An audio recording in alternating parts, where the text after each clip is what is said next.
Thank you very much, ladies and gentlemen, and thank you, Mr. Lung, the Vice President of the FIA.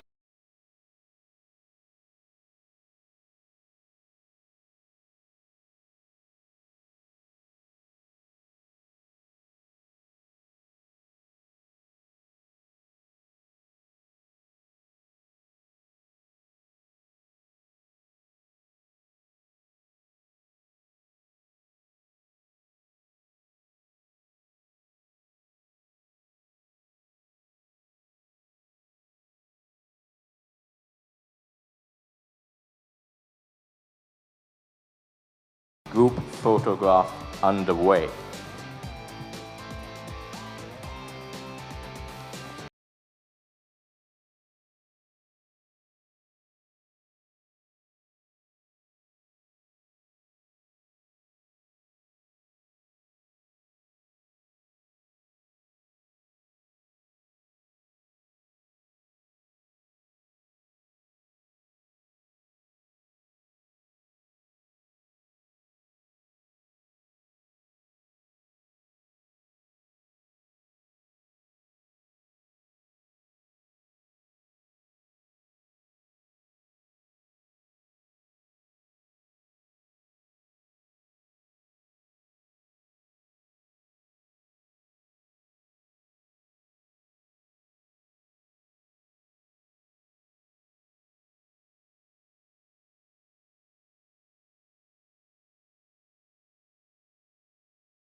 Ayubuan, Vanakkam, Assalamu Alaikum.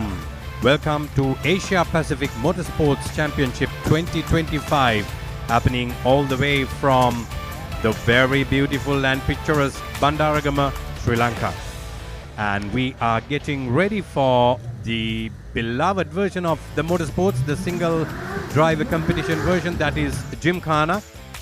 It is also introduced as auto slalom very lately, going in lines of karting slalom. Jimkhana, to give you a bit of background into the sports, that's one driver taking a course through the cones with a pre-planned course, and that he would be timing as well. And here you are seeing the arena for Jimkhana happening here today. Usually a car park here for the Pearl Bay Water Park today has been converted into a Jimkhana auto track. The first competition is off. He goes through the cones. The drivers have to memorize the way they need to drive through these cones. That is the most important thing. Accuracy on this sport is of utmost importance than the speed or recording the fastest timing. You get one thing wrong, technically you get debit points. Therefore, that's how the winner is selected. The driver who has the least amount of debit points wins. You see the first car taking through the cones. It is a constant mental, I would say, a constant mental challenge in order to memorize as to how you need to go around these corners, around these cones, and also to make sure that you do it absolutely clean without hitting or clipping the cones. Here he comes. Now on the reverse course, and he will end up where he started. That is the nature of Jimkhana. They now call it the auto slalom.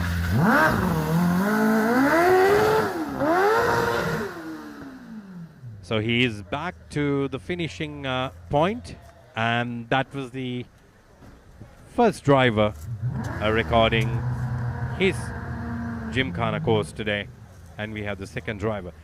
I must mention you, ladies and gentlemen, this is a Asia Pacific International event.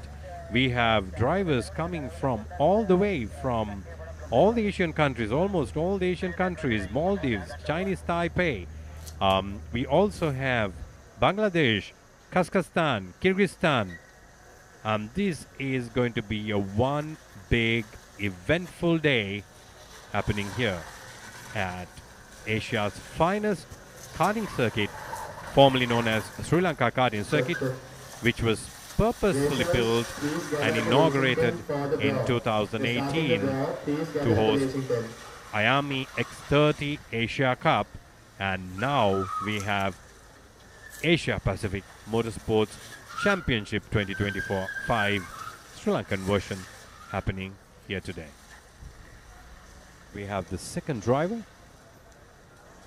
It's very interesting. And dear viewers, I invite you, if you memorize, you can also judge. It's like a beauty pageant. Let's make it a bit inclusive of the spectators. It's like a beauty pageant. You can be a part of this game as well. You can predict, or you can be the judge whether the driver missed a corner, missed a cone, or missed a course. So this is exactly what's happening today. There are water puddles. It does not disturb the this version of motorsports much, because grip and speed does not matter here. What matters here is the accuracy.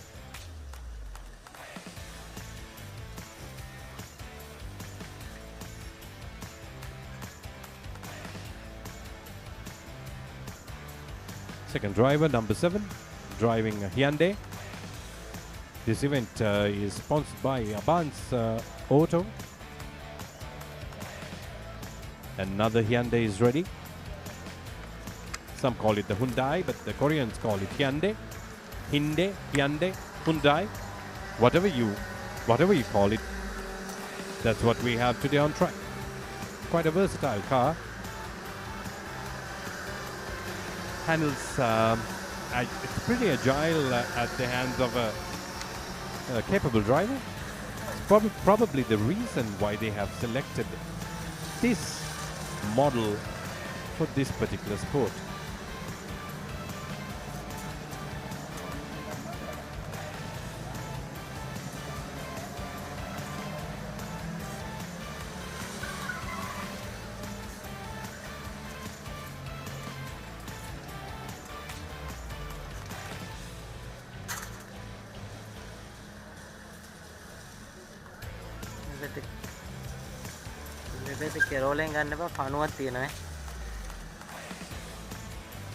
While the Jimkhana is progressing on the Jimkhana course today, at the adjacent international karting circuit, we have the practice runs going on, because what's coming up more exciting for the viewers will be the Asia Pacific karting championship that's going on here at this 1,200 meter wonderful Asia's finest karting circuit that's available to the world since 2018.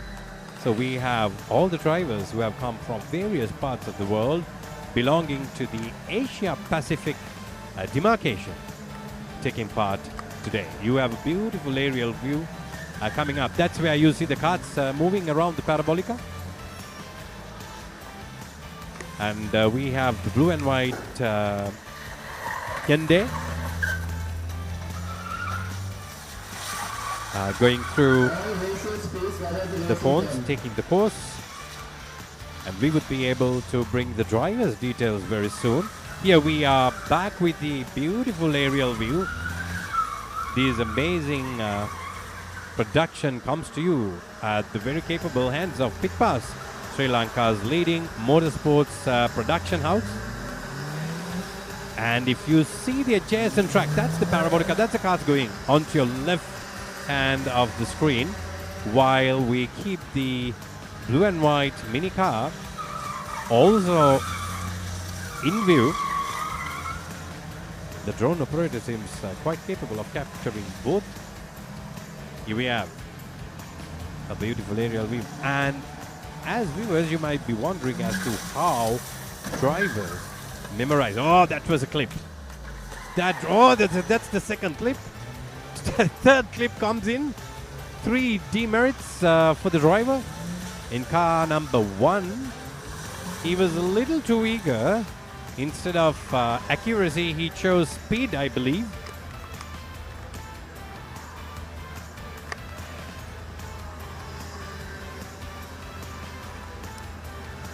And we would like to hand over to our fellow production team, Obi-Wan, to take you action going on the karting circuit as now.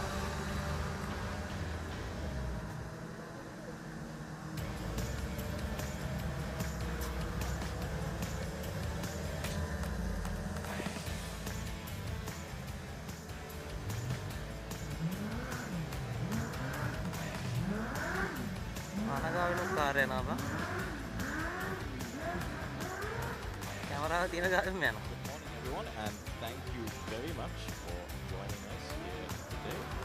And you can see right now the warm-up session is happening for the karting events, the 2-stroke karting events. We have several karting events going on here. You just had a look at karting slalom and Jimkhana. That's the venue for karting slalom and Jimkhana.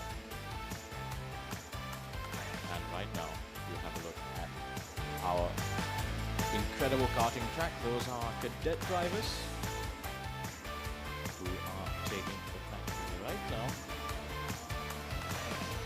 And this is, of course, the warm-up session. So, getting to grips with the track. Why? Because, well, it's been raining overnight and all the rubber has been washed off on the circuit. So it's been a really, really topsy-turvy few days of weather here in sunny Sri Lanka. It's usually sunny, but we've had quite a lot of rainfall these past few days, and it's been very, very interesting for all the drivers to try out the different lines, and I have a feeling we're going to have some wet weather coming in through the course of the weekend for sure.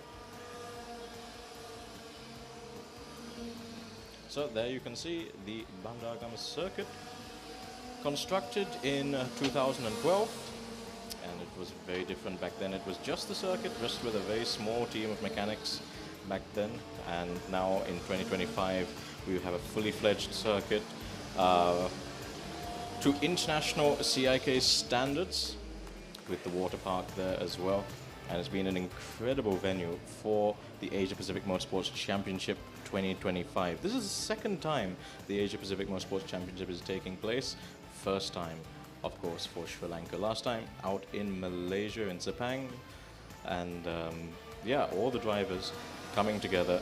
We have over 20 countries taking part in this championship, with over 210 competitors as well. So very, very heartening to see everyone coming together and making this race event a success.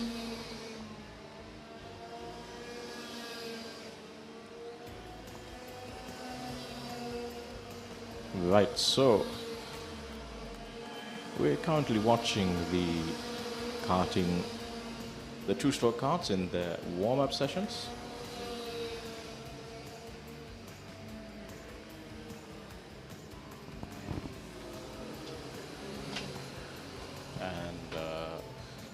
So they'll be warming up from 9:30 to 9:40. It's a 10-minute warm-up for these guys.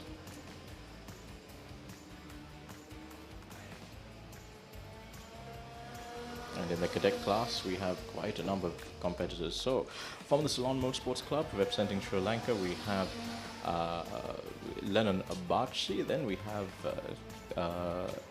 for the Hong Kong China Automobile Association, we have Mason Alexander Kwong in kart number 11. Then we have, also representing Hong Kong, China, we have Xiu Chun Hee in kart number 12.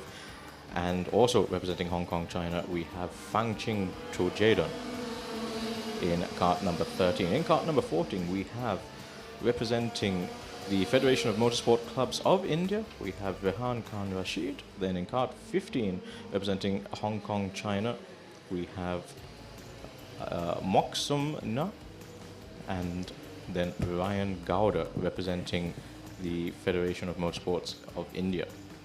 Then again, representing Hong Kong, we have Chong Ka-hee and Carson Choi. They'll also be taken to the track. We have Shiv Neo, Sumil Alice, Vivan Del Pritham, Archie Gupta, Alex Reka, Hakam Hossain, Mikhail De Silva, Shiv Tumala, Dawood Wahab, Tanasha Adela, and Ayandre Amit. And last up, we have Tino Zarsonga. So we will, as this is just the warm-up session, we'll be handing over back to Rukshan in the Jimkhana section, because there's some action happening there right now. And of course, we'll be back and bringing you all the qualifying events very, very shortly.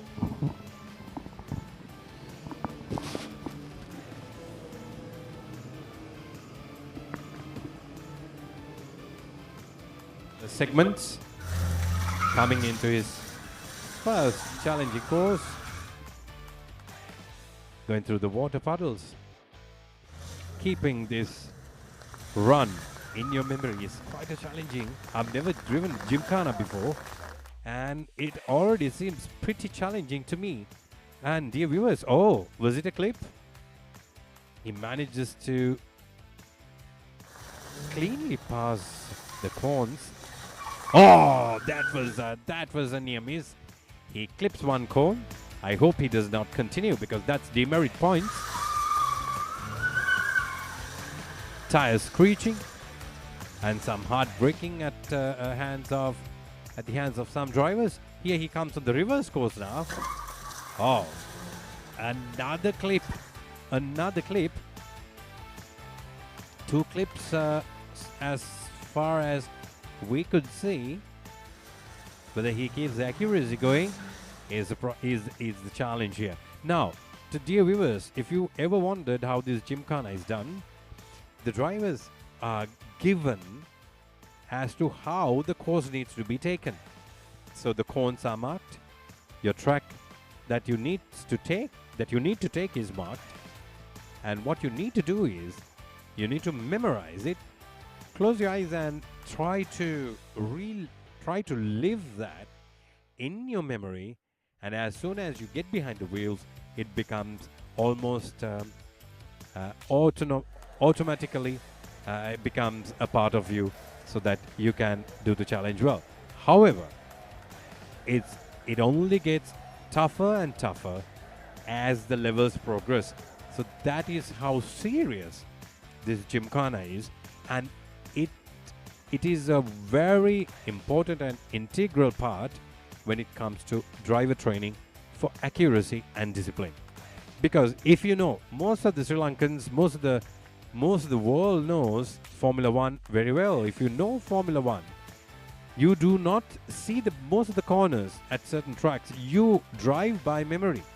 So this is a perfect training ground to train your driving memory, and even very famous F1 drivers do take part in Gymkhana and Auto Slalom, even Karting Slalom. Karting Slalom is also another game, another motorsports lined up for the day, and you would eventually see Karting Slalom also taking place on a similar platform, on a similar course.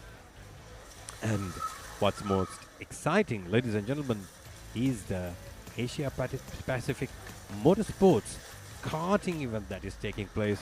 The drivers are out there on the main international track, and what you're now seeing is the Gymkhana track, a makeshift track converted here at Pearl Bay, which is on a normal day-to-day basis is a car park for Pearl Bay customers.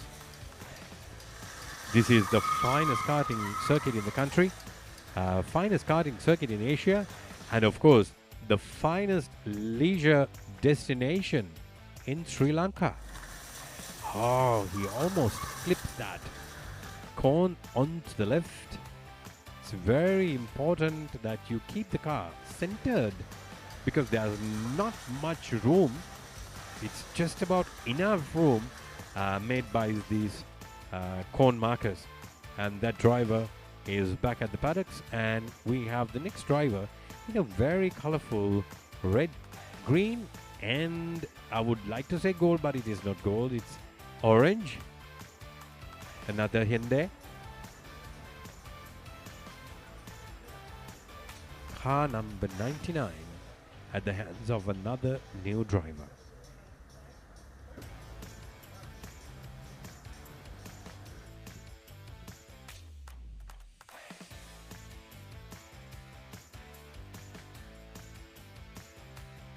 The flag is off. Here we have car number 99. And the driver seems to be taking things very seriously around the cones here. Out with his right hand, he needs to be starting to come through the cones.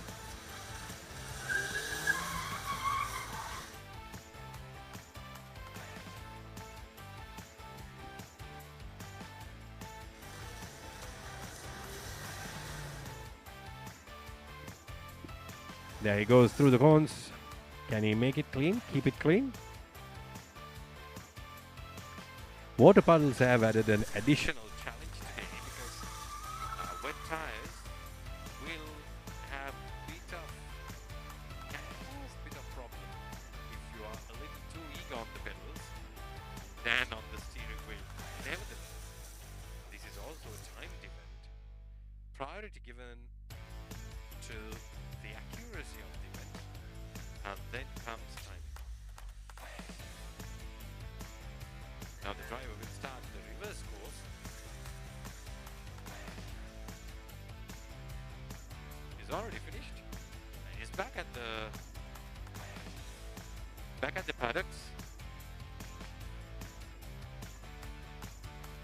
And we have multiple cars sponsored by Apmc Auto.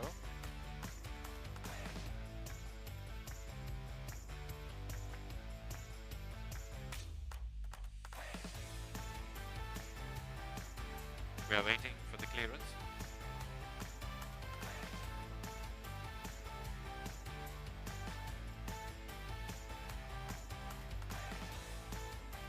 Eyes off.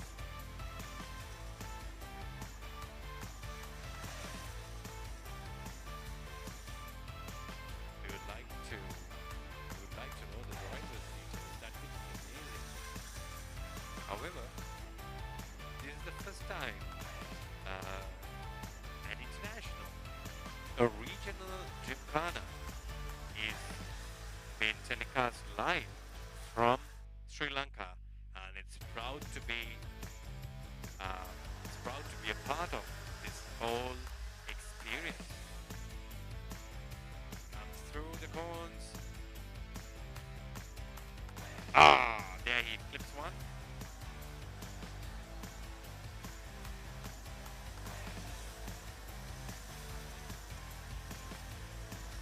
Around the cone, through the puddles. Here he takes the reverse course. Successfully through. That is no problem. Clean. Clipped another cone there. And completes. After this turn, he would complete his reverse course and back to the paddocks.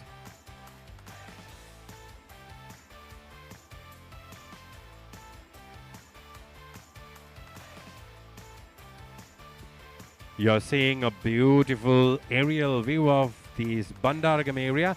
You can see that the rain is coming. It rains heavily in this segment of this country, especially down this line. If you are a constant commuter down the Southern Expressway, I'm sure you experience the rains when you pass Galandikam exit. So if anyone wants to witness this live from the premises, I would like to invite you to hop into your vehicles, gather around your kids, and come round through the Southern Expressway, and you can exit from Galandikam. All right, it's time to get back to the main action happening on the karting circuit, and we'll be back with Jimkhana shortly. Standing by.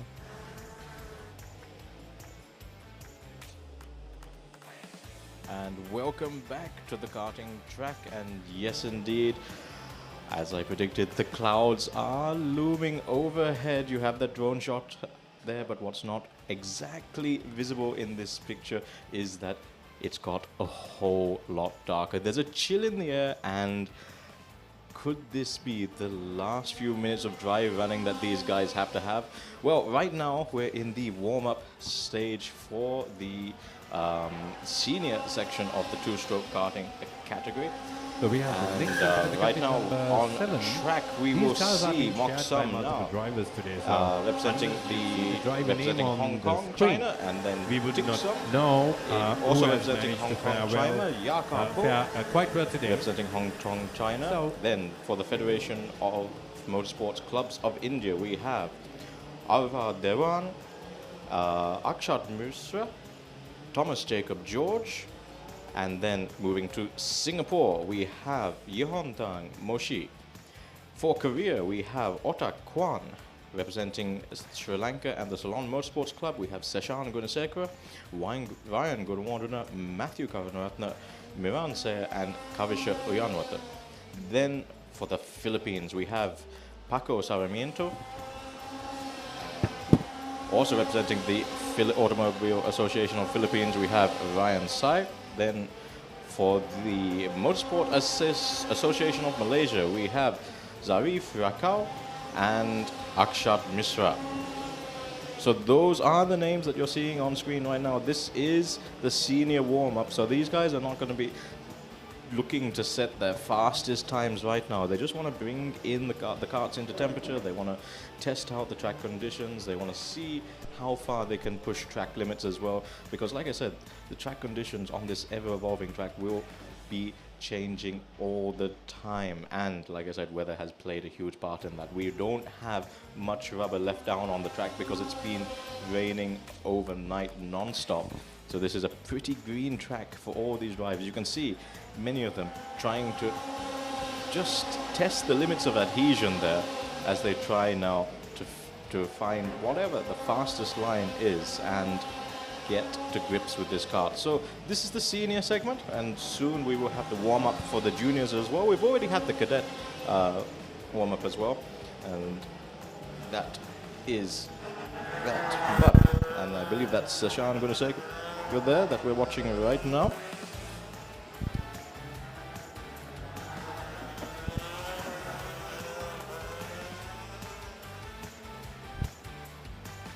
And now coming in to the first corner, several karts trying to push the limits, trying to get that wider entry into that first corner. The first corner is pretty tricky trying to get it right because it goes on to a very, very harsh left-right section. A lot of time can be gained or lost there. That is also a key overtaking point. As you're having a look now, you're having a look downhill. So this is the back straight, closest to the bottom of your screen right now. So that's a very fast chicane where all the cars will be coming piling into that corner, and they'll have to try and take that line. And once again, we focus on Seshan there.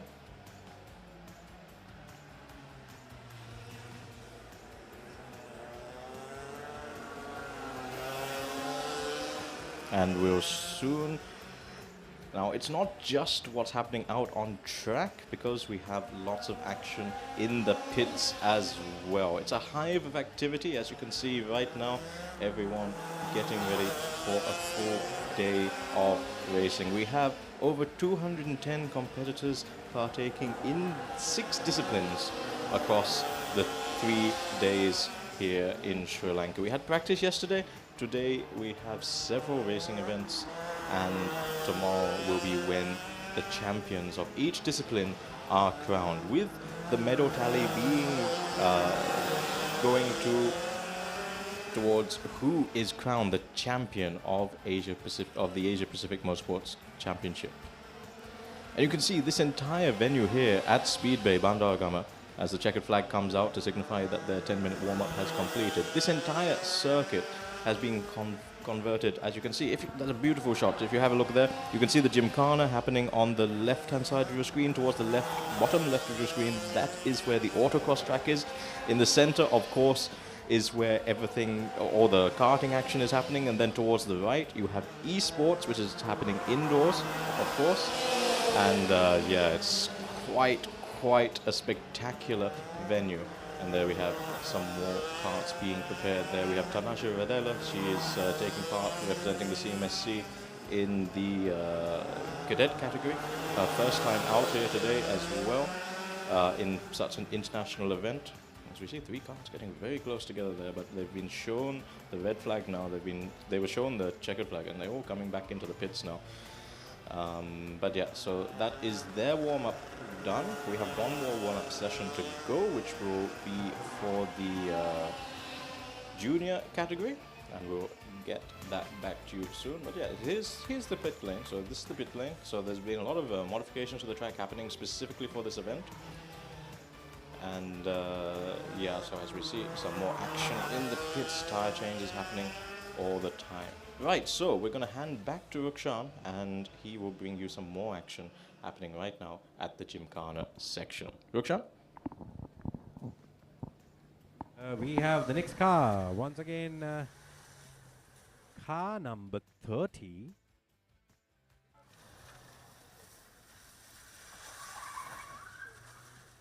Nicely done. A lot of tires screeching because the tires are wet, a whole lot wet today, due to the rain that we had.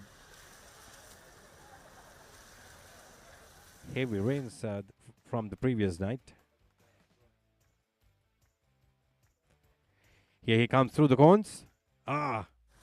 He would have. He almost took that previous. Oh, he missed that. He did miss that. And he misses another one.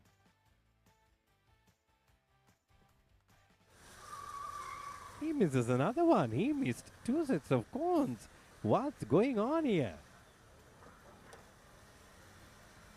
That is in vain.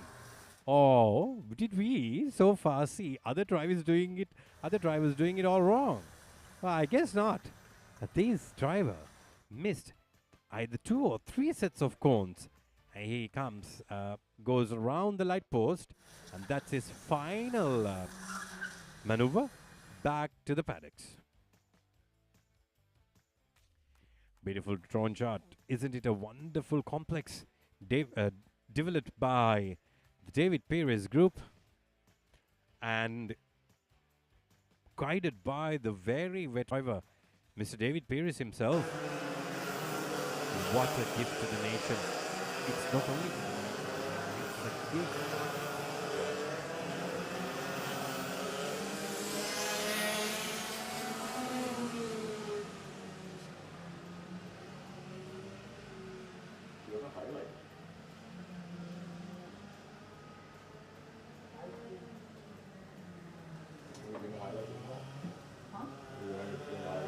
Racer Mr. Perez saw it decades in advance, opened the first version in 2013. The reverse course. Oh, look how aggressive he goes through. Not a bad driving, not a bad driver, not bad driving at all. The final light post, it's like, it reminds you of a roundabout, isn't it? Back to the paddocks.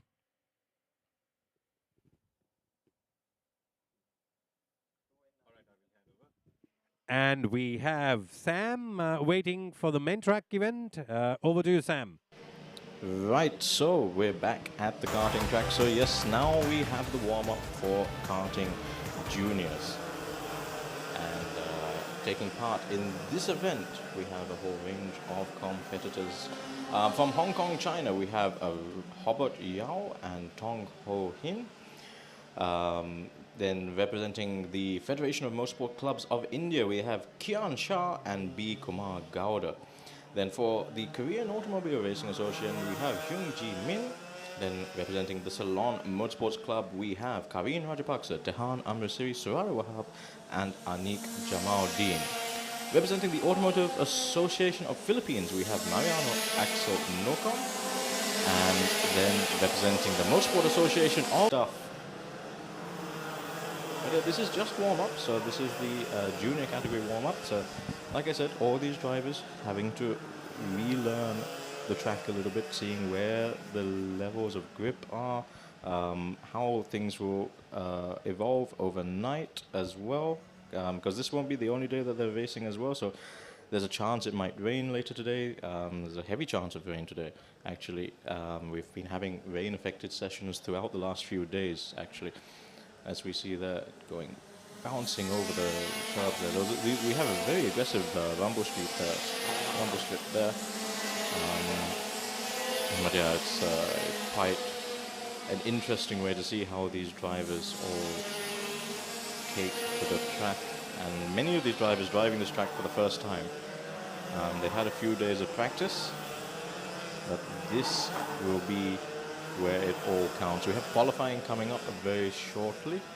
We'll have the karting sprint qualifying for the juniors coming up at 10:31 today. And that's Kareen Rajapaksa there in that Waves branded kart up front taking. So this is the first and second corners here. So we have Kareen there. And yeah, it's very impressive. See all these karting drivers take to the track like so.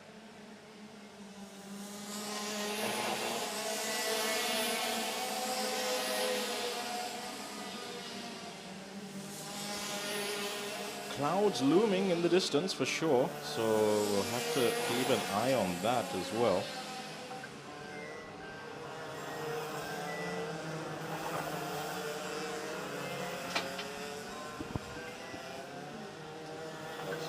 Hobart Yao representing Hong Kong, China in Kart 101, which we saw there.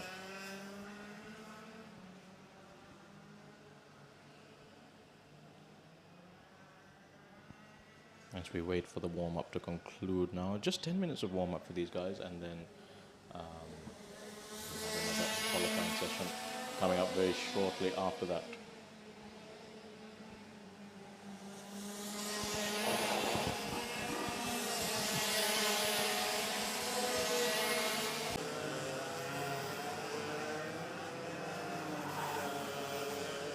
Maybe yellow flag being waved there at looks like the last corner there. It looks like there's a yellow flag out for something. Can't quite see from my point what that might be, but might likely a car stopped on track somewhere. Yeah. Right, so that is card 112, Anik Jamaluddin once again.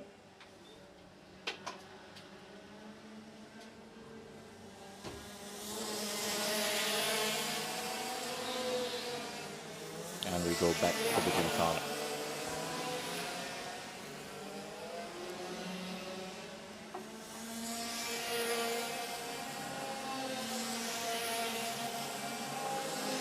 Chan, over to you.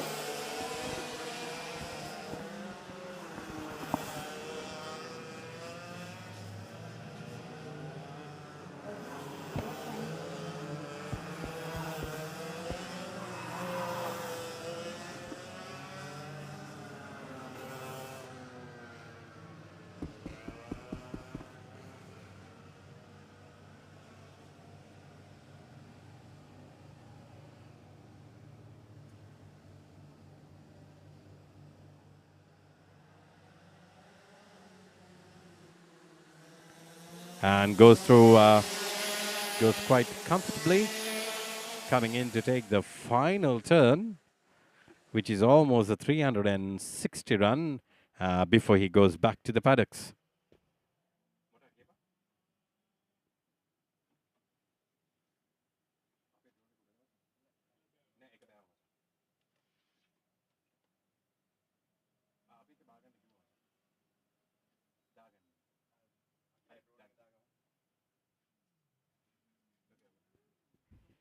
While we wait for the next driver, here comes competition number 36. Now the competition numbers seems to be coming through nice. This is the car number 1, competitor number 36.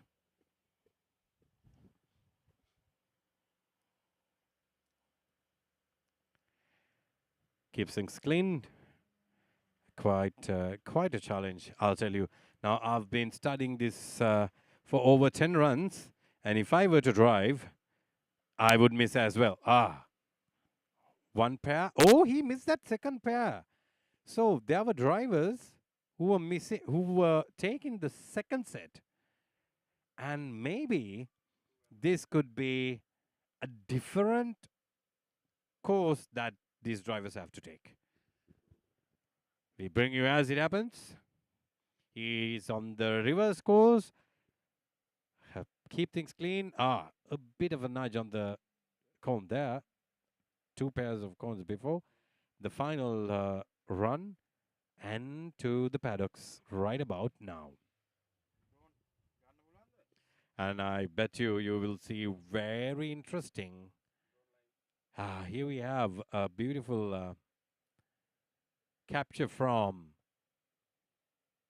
the drones coming from Pit Pass,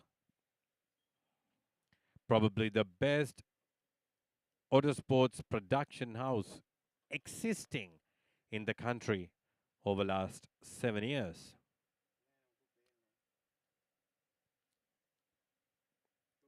They are one of the best talents in-house, especially if you need to chase somebody like Ashan Silva on a gravel track on his tail. Pit Pass crew is the name of the game.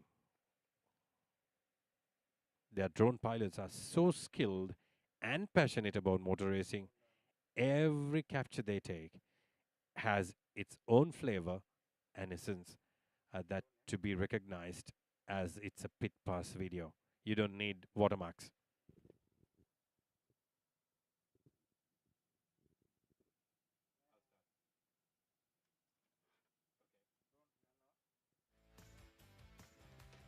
And ladies and gentlemen, dear viewers, we have that most exciting event coming up. Um, as equally exciting to the karting session going on the main circuit. That's nothing other than the cross car event. You call it the cross kart, fully homologated racing car, single seater, 100% made in Sri Lanka. This cross car was introduced back in 2018. 2022 saw further additions coming up, and then in 2024 they issued the blueprints for a complete FIA compliant builds. Therefore, this is done based on that, and this cross car was inaugurated in Sri Lanka in 2024. Had the very capable hands of Kalin Iqbal, and we will come to that visual shortly. We have completed number 29 in the Hyundai. This is the car number 99. I reckon that the drivers are to miss that green cone this time. This is the cone I'm talking about. That pair to be missed, because all the drivers seems to be missing that pair on their head run, and during the home run they seem to be taking the car through that cone pair. Oh, look at that. This is a different run now altogether. We are so confused because we do not know what course that the driver should take. So we don't know who would win in the end. What we can bring you is what's going on the screen. It's that challenging. So this driver, unless he is the first driver taking a whole new course, he has taken things to a different level. Here he comes for his final section. And the cross car seems to be running on its gravel track. And we will come to that shortly. The weather seems to be holding up, and rain seems to be clearing and just keeping it across the Southern Expressway, Galanigama exit. So it better not come here, because we need a safer and much more eventful day. Safe to drivers and eventful for the spectators. Car number 1 is off once again. Competitor number 10 this time.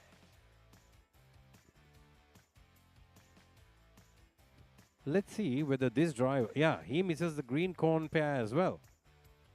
Misses that as well.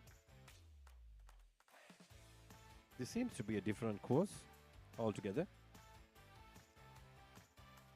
Here we are getting ready to show you, ladies and gentlemen, we have... This is what we call a cross car, isn't it? Isn't it? Doesn't it look like a toy, ladies and gentlemen? It is much more dangerous than a toy. At the wrong hands, you need to be a skilled driver to handle this. Packs a lot of power. Once again, we are with the... we are looking at the autocross track, the gravel part of the track that would be what the cross car taking its run on. And we are back to the Jimkhana. So we are juggling a lot of motorsports here. We have karting going on, we have the cross car going on, and we have the Jimkhana, and the karting slalom is also coming up.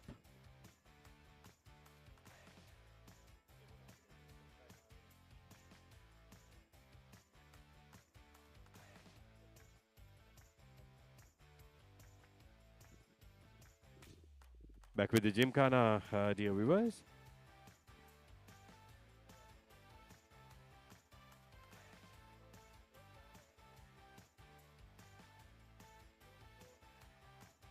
Here we have the cross car. Once again, ladies and gentlemen, an aerial shot.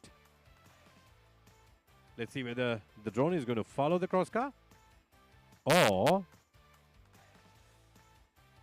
some careful maneuvering done by our pilot there.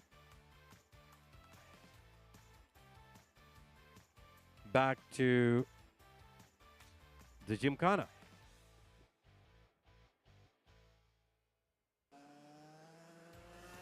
It was called Jimkhana for very long years, and when karting slalom was introduced, it was started to also be introduced as auto slalom.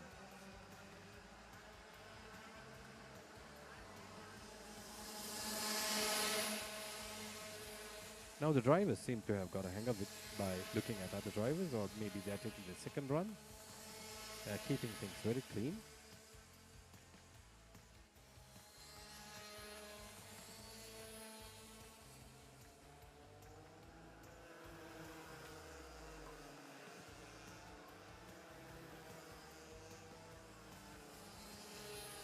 Comes through to take his reverse course. When I say reverse course, it's not going on the reverse. It's like taking the run back to the paddocks. At a certain point, you need to go back where you started. Not exactly where you started, but to the point where you started. That's the cross car, ladies and gentlemen. There are about 4 cars ready for competition today. A beautiful car. And the full blueprint for build-up is issued by FIA, so this is fully compliant with the FIA regulations. Back to the Jimkhana track.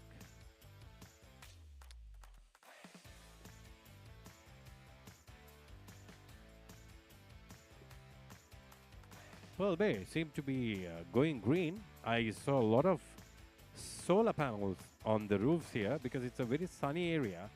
And it's the wisest thing to do in order to be energy efficient and stay relevant with the new world trends of clean and renewable energy. Nothing is as cleaner as the energy that you get from the wind and the sun. Sun being the cleanest.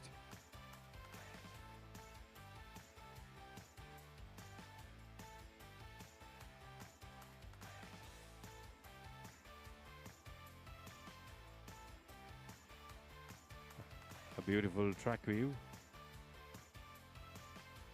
Alright, so Sam is waiting for us to bring you live coverage and commentary on the karting track. Over to Sam. Right, ladies and gentlemen, welcome back. And now we are in our qualifying session for karting sprint cadet. Once again on track we have Lennon Bachi, Mason Alexandra Kwong, Seo Chan Hei, Fang Ching Choi Jaden, Rehan Khan Rashid, Moksam Na, Ryan Gowda, Chong Ka Hei, Carson Choi, Shiv Neo, Sammi Alislo, Viranda Pritham, Ashi Gupta, Avan Surika, Hakam Hussain, Mikhail De Silva, Shiv Tumala, Duwad Wahab, Tanasha Radella, Ayandre Amit, and Tino Zahosa.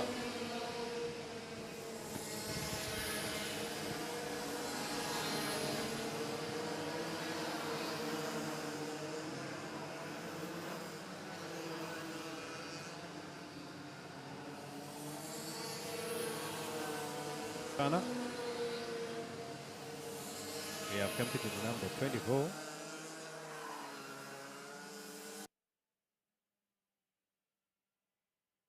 Ceylon Motorsports Club have done quite wonderful things for the development of motorsports in the country. And back in the day, at the very capable hands of Mr. Niroshan Pereira, now he's the immediate past president. During his tenure, we saw a lot of development happening in terms of karting, Jimkhana, karting slalom, and then also came the cross car. The cross car was introduced while Mr. Shafraz Junaid was the CMSC president, the oldest and the pioneering motorsports club in the country since 1954 September. Started the motorsporting history all the way from Mahagastota, a quite an iconic event at the 91st edition this year in 2025. In 2024, they had the 90th edition of Mahagastota. So Ceylon Motorsports Club has done a wonderful job in keeping things updated and relevant with the international motorsporting arena. And a big shout out must go to our past immediate president, Mr. Niroshan Pereira, who's also the zonal secretary for FIA.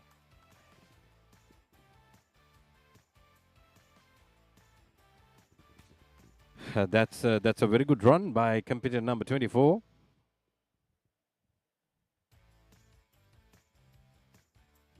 So there you see the drivers. They are all waiting for their turn. Some have taken their runs and probably waiting for the next turn. You get more than one run. Different courses and challenges to take. That's where we have the Jimkhana challenge going on. All you need is a paved surface and some cones and rules and regulations and a bit of imagination.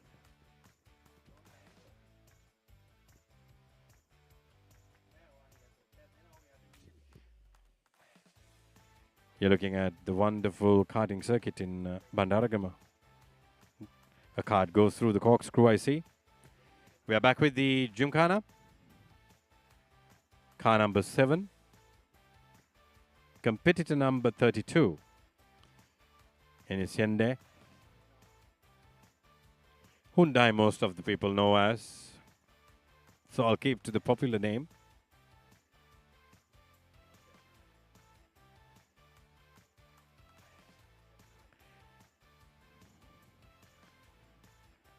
Looks a car that's very agile. Here comes.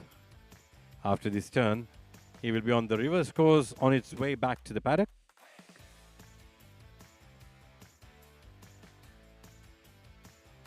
Here comes car number 7. First pair done, second pair nice and clean. But oh, he has nudged it a bit. 4, 5. All right, here we are running on the gravel track. There you see that mighty machine and a capable man. Oh, yes. Has he run off? Rear wheel drive beast on beast mode. A bit of tarmac and a little bit of gravel. Bit of concrete, some paved and some unpaved area. Look at that. Oh, that is a little overpowering around that hairpin, left-hand hairpin.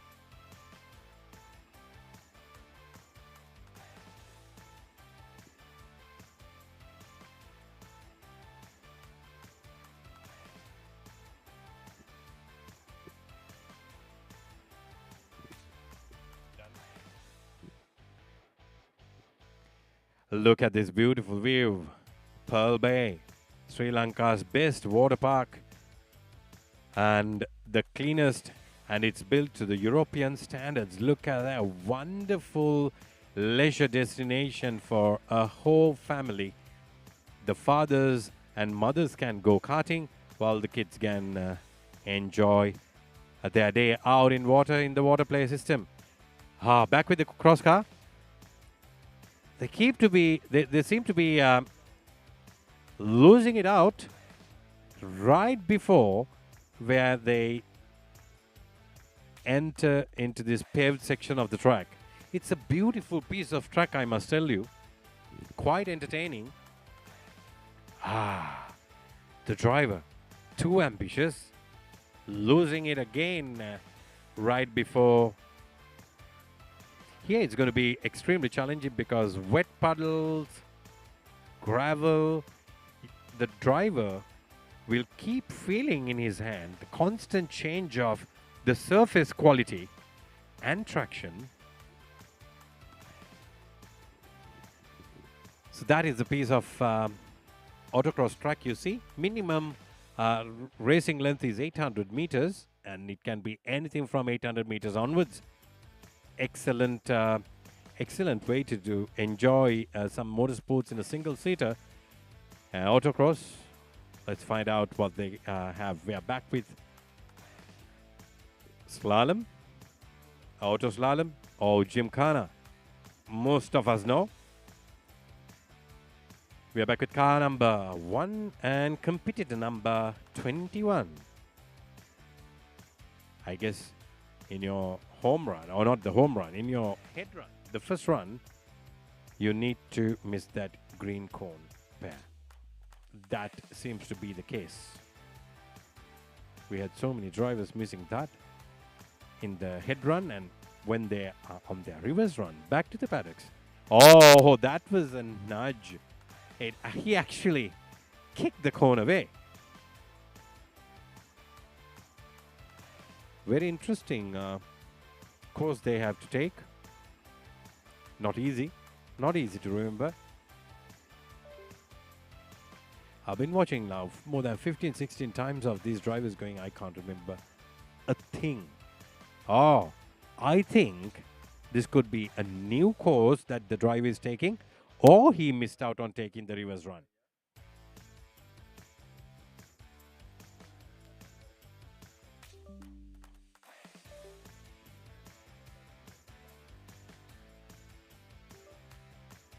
There you see the drivers discussing as to what mistakes they did, and how to take that corner, how to go through this that pair of cones. It's pretty challenging day to day for these drivers. It's very difficult to remember, I'll tell you that. It's hard to memorize. More foreign drivers we see today from various parts of the world.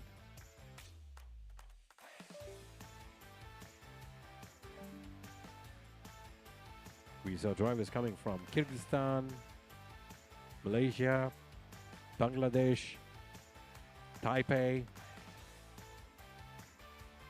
Hong Kong.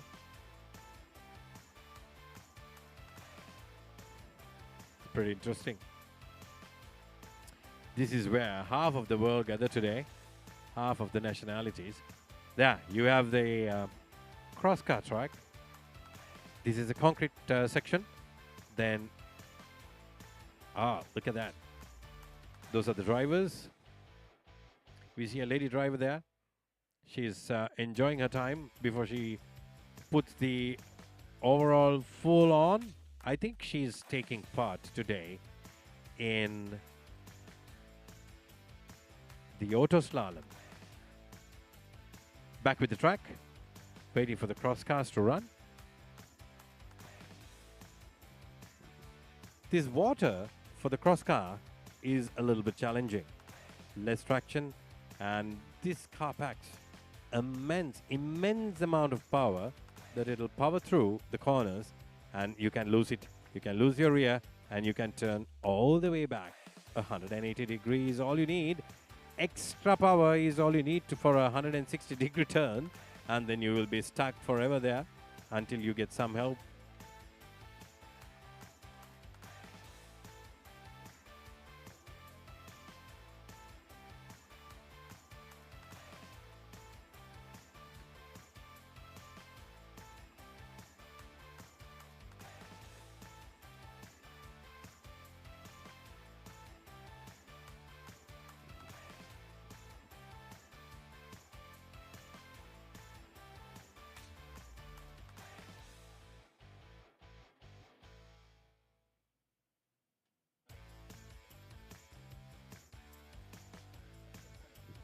Here we have the cross car once again. Oh, a little bit of overpower in there. Lovely power drift, and goes into the gravel section.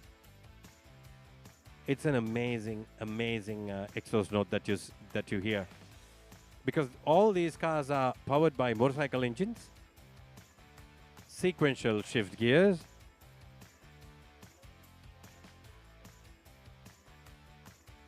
We are at one of the hairpins, where it's going to be very eventful.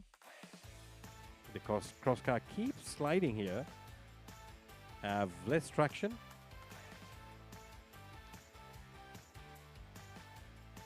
Here comes. Oh, that's a beautiful shot. We'll see. Oh, bit of understeer and powers through. Checkered flag for the cross car. That's the end of his run. Back to the paddocks. That is a very, very interesting, I would say, we would have even more interesting footage coming where the drone will be following the cross car on his tail very, very, very soon during course of the day.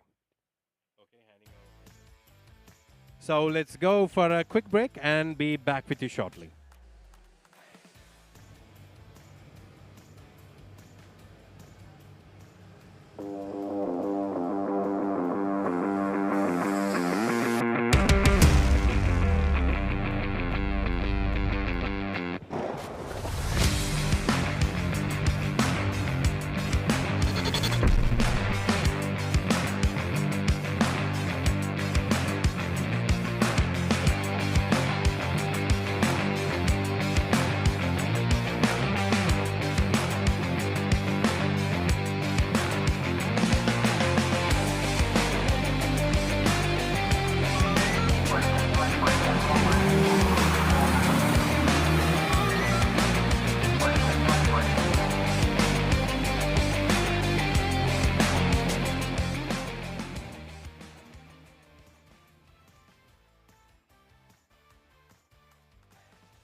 And welcome back to karting, and we right now have the senior qualifying session taking place. We have some amazing names. We have Jaco Po representing Hong Kong, China. Tiksam also representing Hong Kong, China. Then for India we have Arun Devan, Manish Bhakna, Thomas George, Ishan Madesh, Ethan Joy and Akshat Misra representing Malaysia.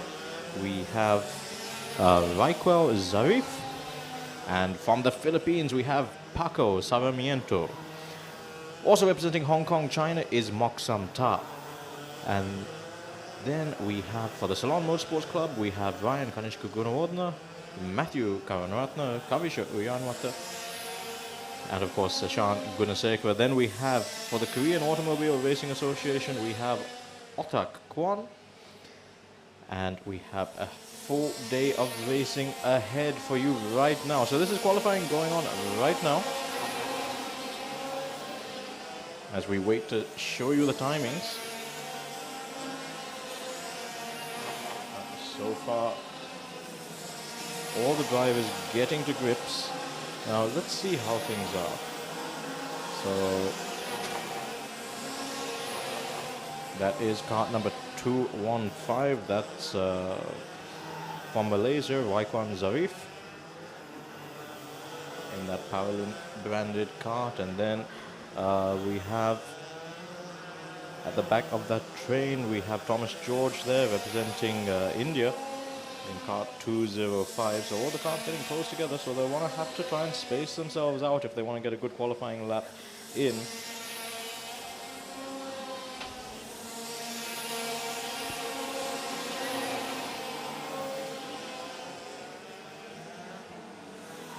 Some incredible stuff happening right here throughout the day.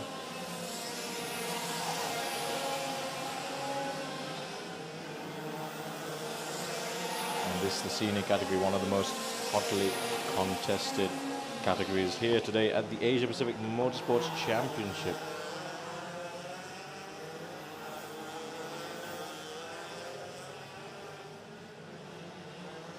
We have 18 entries.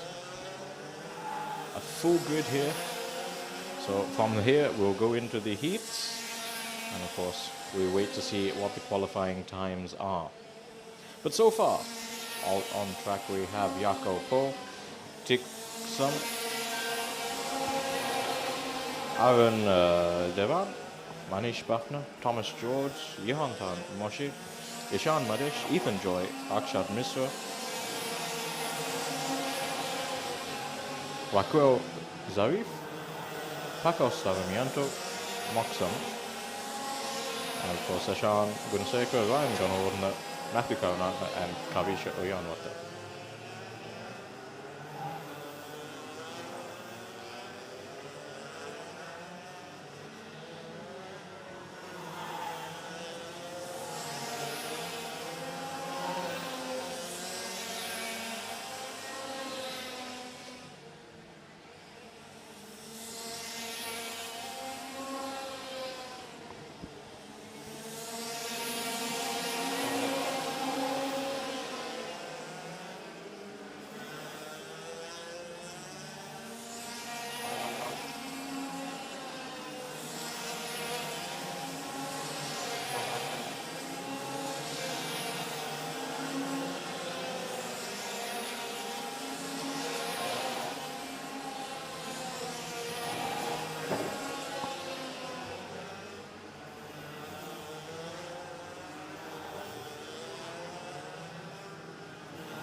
Right, so X30 senior qualifying for the APMC 2025 championship going on right now. So far in pole position, car number 200, that is Yakao Po.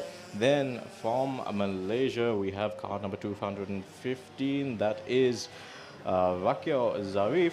He's in second place so far. Seshan Gunasekar, the home favorite, 51.56 seconds for him. He's so far in third place and he crosses the finish line as well. So that is your top three for the first round of sprints. So we have Yako Po in pole and Seshan in third, and we have Rakio Zarif in second place. So that's your qualifying done for the senior round, and we'll let you know exactly what happens in the next few races.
sponsors for the weekend.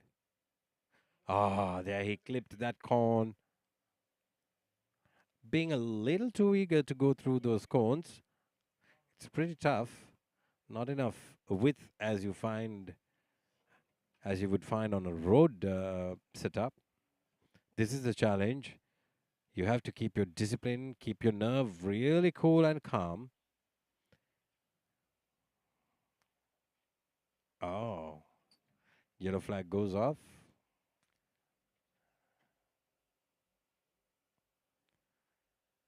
The driver seems a little confused, isn't he? Back to the paddocks.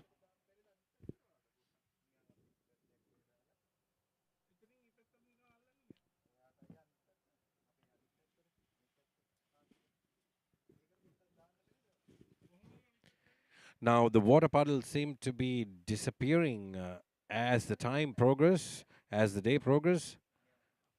Sun is shining right on top of Pearl Bay, Speed Bay by Pearl Bay here at Bandaragama. Interesting weather coming up.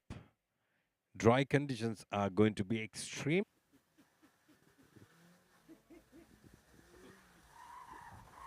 Cross car once again. That's Ashan Silva's cross car. Back with the Jimkhana. We are toggling through the switches. We can bring you karting, we can bring you Jimkhana, we can bring you the cross car, and also we can bring you the karting slalom by tomorrow.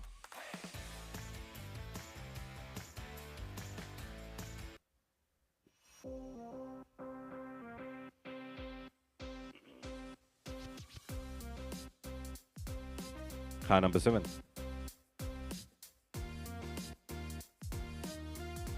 Little cleaner this time. Competitor number 30.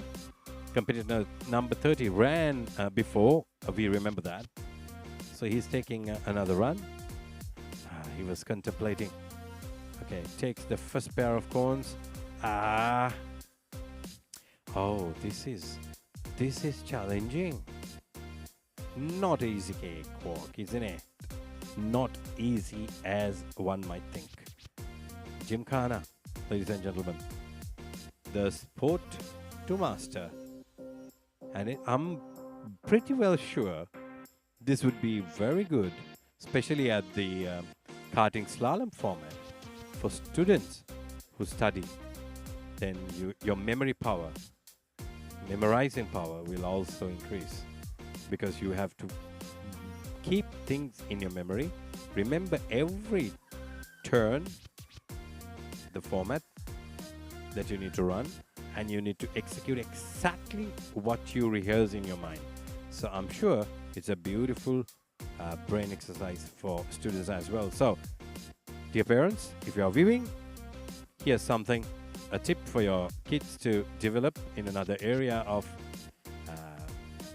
sport that would boost their memory capacity, brain capacity. Do your own research and put them in karting slalom at the right age. And all comes to Sri Lanka thanks to the immediate past president, Mr. Niroshan Pereira. During his time, he has done wonderful things, introduced quite a lot FIA level sporting events to Sri Lanka in his tenure as the president. Fantastic tenure to celebrate.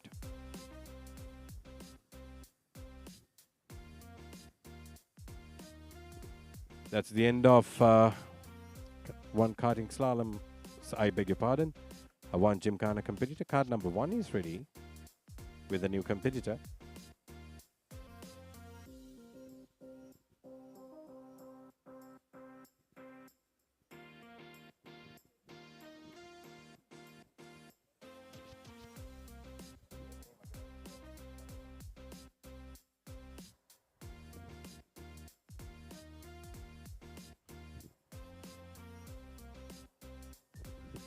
There he goes off. Competitor number 33 taking his... this is definitely not the second run because their running format is different. The course they are taking is completely different to what they took at the start of the day. I wonder whether they changed the cars as well.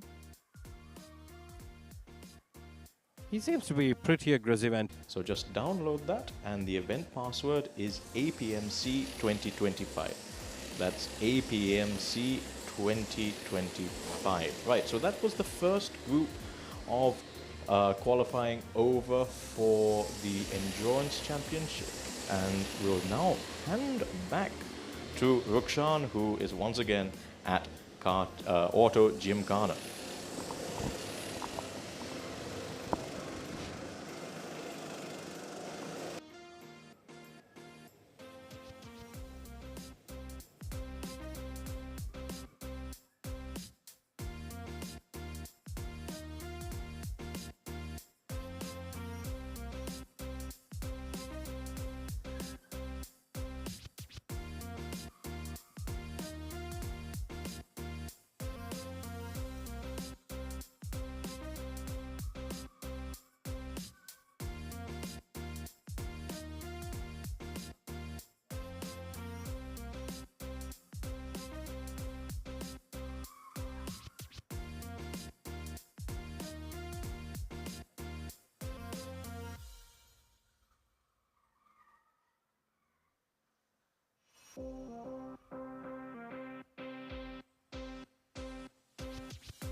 we are back with the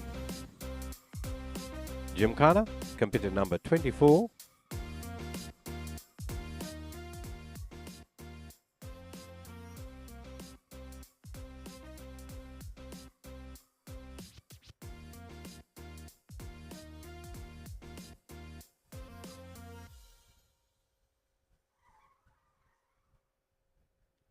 Looks a little aggressive. That's a beautiful shot. aerial view coming from pit pass. Drone pilot. Oh, look at that. He just almost went into that light pole. He has to go around it.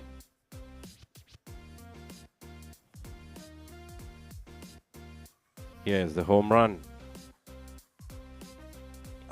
Seems to be doing it pretty clean and neat. The final 360, competitor number 24, did the home run pretty quick. Quite an impressive drive there.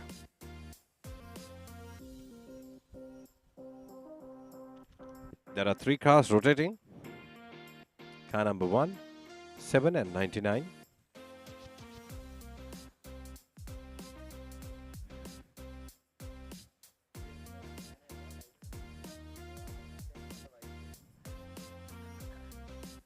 All equally powered similar models from Hyundai, sponsored by Aban's Auto. Water puddle seems to be slowly disappearing from the surface. Very encouraging. Car number 1, competitor number 3 is off. He's on screen now. This is the green marked pair. Goes around the light post. Comes back for what appeared to be almost a figure 8. Yeah, that's a figure 8. This aerial shot gives you a bit of a clean idea as to what these drivers are required to do. And then now he will come for the home run. There he goes. Nicely taken. First pair through, second pair through, third pair equally through, clean. Fourth pair nice, fifth through the sixth, and the final pair, seventh, pretty neatly done. And the final 360 degree happening at the final light pole, and he goes away back to the paddocks. Quite a neat and a clean run. All right, ladies and gentlemen, we are back with the cross car, the autocross event. Oh, that was a little wider. Almost onto the tire barriers. This car seems to be dancing around this track. It seems to be doing pretty well on gravel. However, when it comes to paved surface, not the tarmac, but the concrete surface, it seems to be losing it all out. It's all down to the driver. Amazing run through the asphalt patch, back into the brief concrete patch, once again into the concrete. This is a very tricky corner. Can he get it right? A lot of understeering. Goes almost into the tire barrier. It's pretty difficult. Every driver struggled around here and loses out on timing. If they can brake early, enter a little wider, keep the bite onto the front under braking, perhaps they can get a little bit of traction.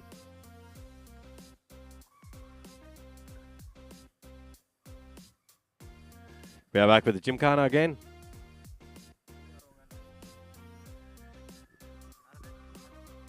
Jimkhana seems to be progressing really quick today. Back-to-back cars, back-to-back competitors are being released by the organizers.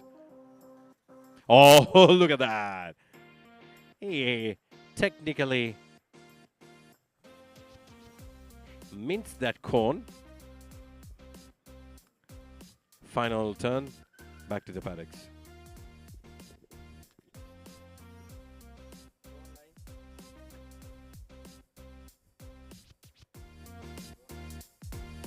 Aha, look at that. Beautiful view of the 1,200 meter karting circuit. You have the slalom and the Jimkhana facility laid out there.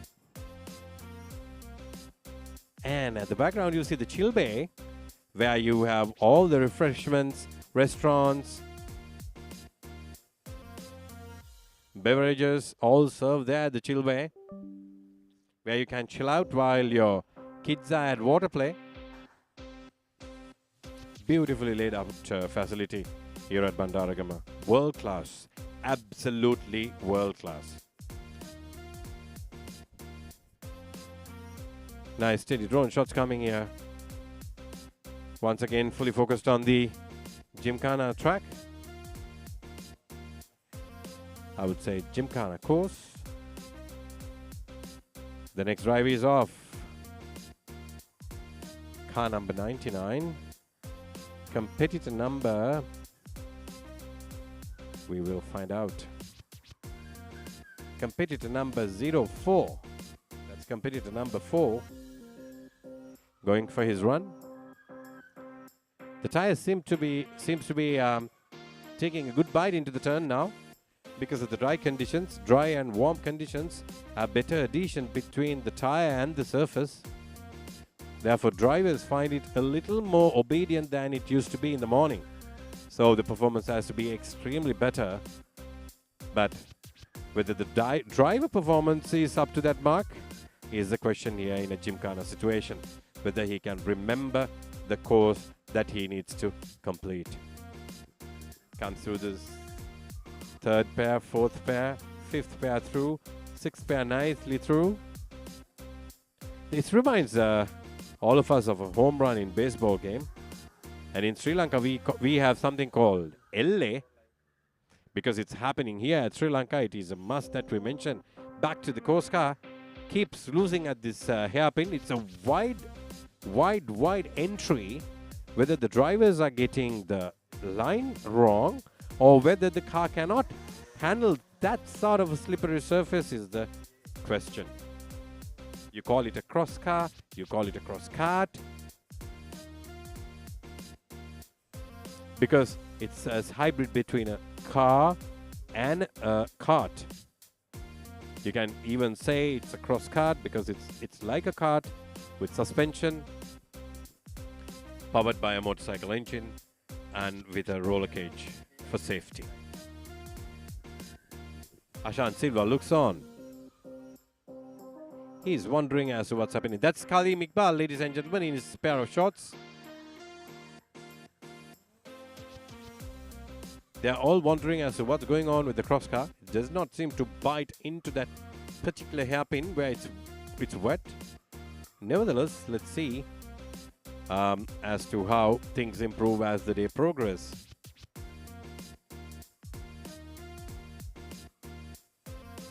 Back to Jimkhana.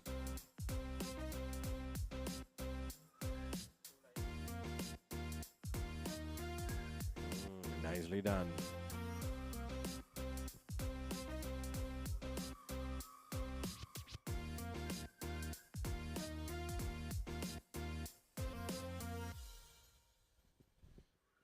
Car number 1, competitor number 21. Goes to the 5th pair, the 6th pair. Beautiful home run. Is he going to make it quicker? We will only be able to bring you once we have the final results for the day. Cross car is being constantly worked on by Kalim Iqbal and his team. Something doesn't seem to be quite right on that car. Seems to have absolutely no grip on the front when it tries to turn in, especially on the paved section of the track, not the asphalt, but the concrete surface, quite slippery. Revving and revving. But it's a beautiful exhaust note to listen to, similar to a CBR 600 or a Suzuki GSXR, Gixxer 600. These motorcycle engines sounds like Hornets. And there are Hornets as well. Look at that drone shot. Paddy Fields, Coconut Estates. And right in the middle, you have an international standard floodlit Asia's finest karting circuit in Bandaragama. Quite picturesque background that you have. All greenery thanks to year-round rains received at Bandaragama. Quite notorious and known for their constant training on a daily basis when you cross Galanigama, when you travel south on the Southern Expressway. Who we have here? Once again, the cross car is ready to go.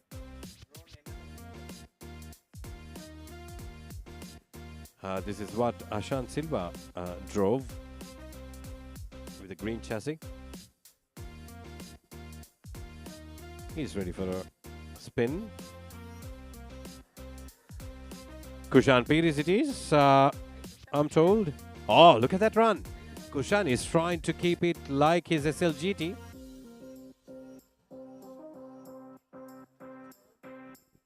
Could be Kushan Pires.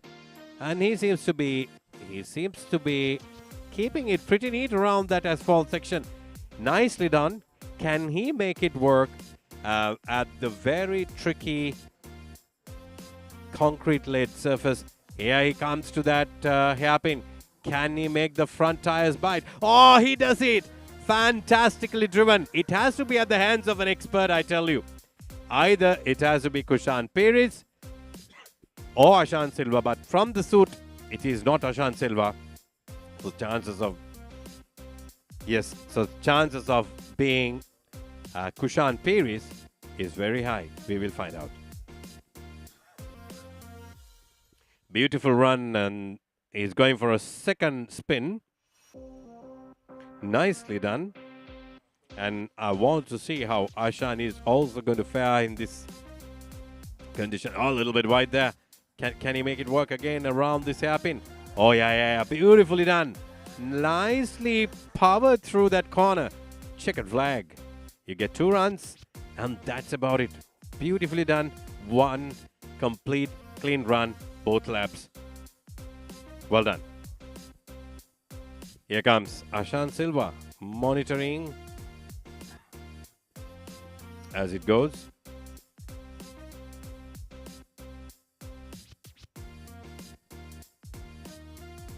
Ashan Silva will take a spin. We will get to see. It's pretty interesting to see how our ballerino take this cross car around. I'm sure he would do a lot of ballet this time around in Bandaragama, just like he does with his SLGT in Mahameru and all the other motocross circuits, the gravel tracks.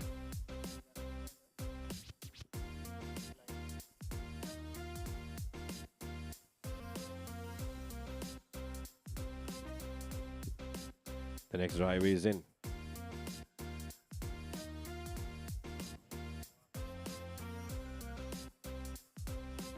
That's Tony Abbas attending and helping today. Usually joins in the commentary box for most of the national races. Tony Abbas, ladies and gentlemen, good to see you working with the drivers today.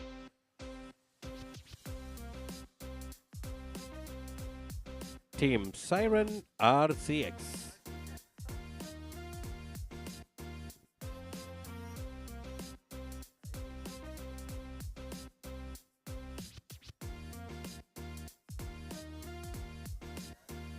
That's Pit Pass crew shirt. Actually, that's Pit Pass is a sponsor because they are the official production partner for this event.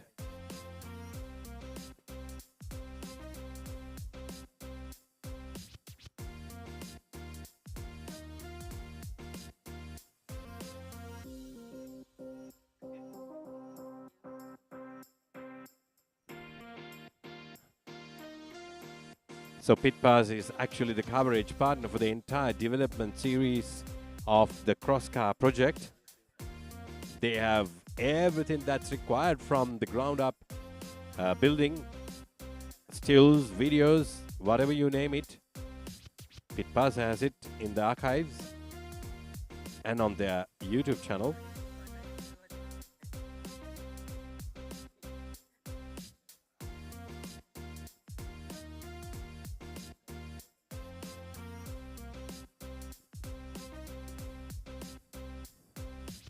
Back with the Jimkhana.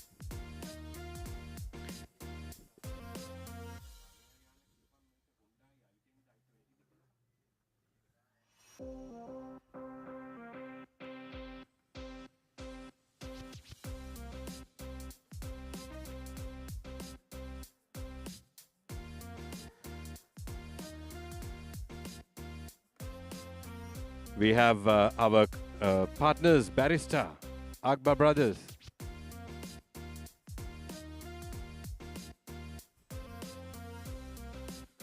We'll bring a big shout out to all our sponsors. Here we have Eastwind, Hyundai, Abanzoto, Chama. We have Barista and Akbar. We also have Net B Racing, I see. Here comes the cross car, ladies and gentlemen. Oh, he lost it a little bit there, but never ran into the tire barriers. Impressive run. Looks like it's Dimal Subasingha. I see his partner doing the recording, so it has to be Dimal.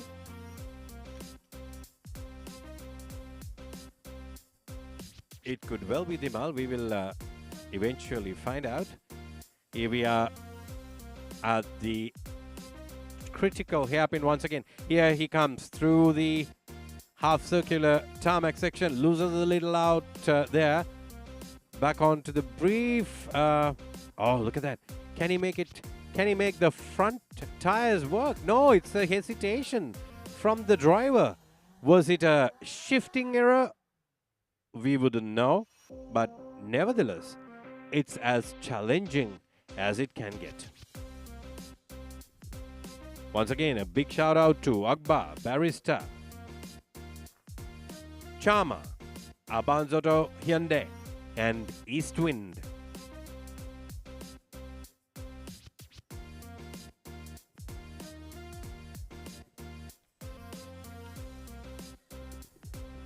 And Next Level Racing.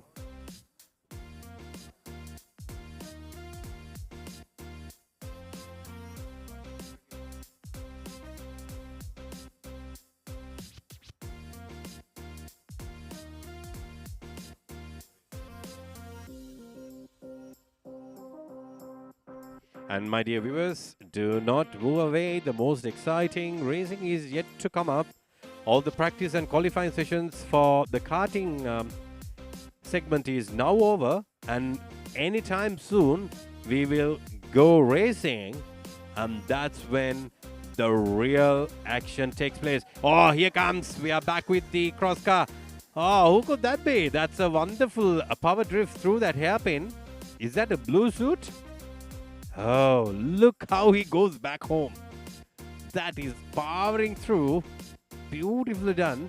I think this is a car, a single-seater, that every racing enthusiast must take his hands on, because it's going to provide you a whole lot of entertainment on a gravel track.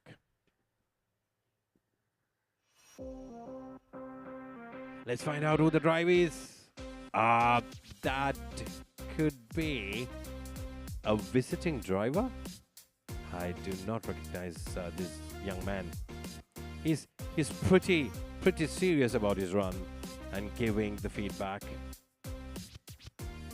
Does he look happy? That's Kalim Iqbal taking the feedback coming from the drivers. We have Go ready to take the next spin in the cross car.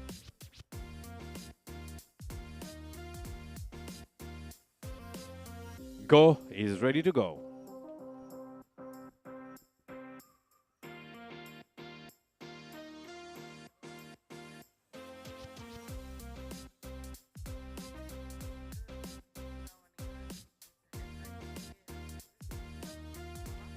You are getting some beautiful aerial footage of the Jimkhana segment of the track and a little bit from the Autocross where the cross car runs. Isn't that beautiful? A well-utilized land space, I would say. Beautifully done. And you can have some gravel karting going on here as well. That's Tony Abbas, and we have Kalim Iqbal. the next driver is ready for his go.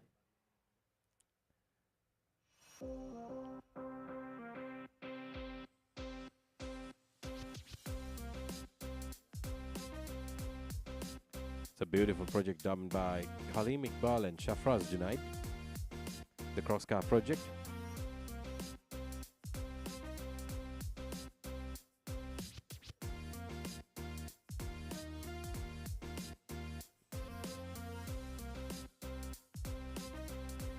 Beautiful aerial view of Asia's finest karting circuit, Pearl Bay, Speedway by Pearl Bay, Bandaragama. Sun is shining. I'm sure those solar panels are doing their duty, adding some clean energy to the national grid.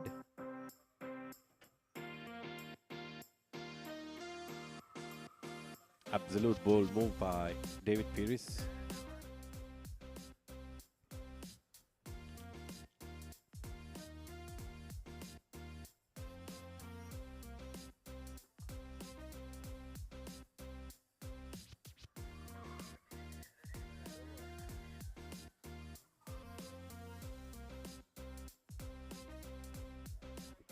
And dear viewers, we are getting ready for the karting event. Things are getting ready back at the international track. That's a very technical track. The first corner you have to absolutely master in order to have the correct exit speed and the line. And let's go back to Sam once again for some exciting events taking place at the karting circuit. And be back with you shortly. Thank you, Rukshan. Yes, we are getting ready for the first karting sprint heat for the cadets. And the karts have just been released and now they're going to go to the grid. So they're on their formation lap right about now as they come into view. Okay, so let's get the grid.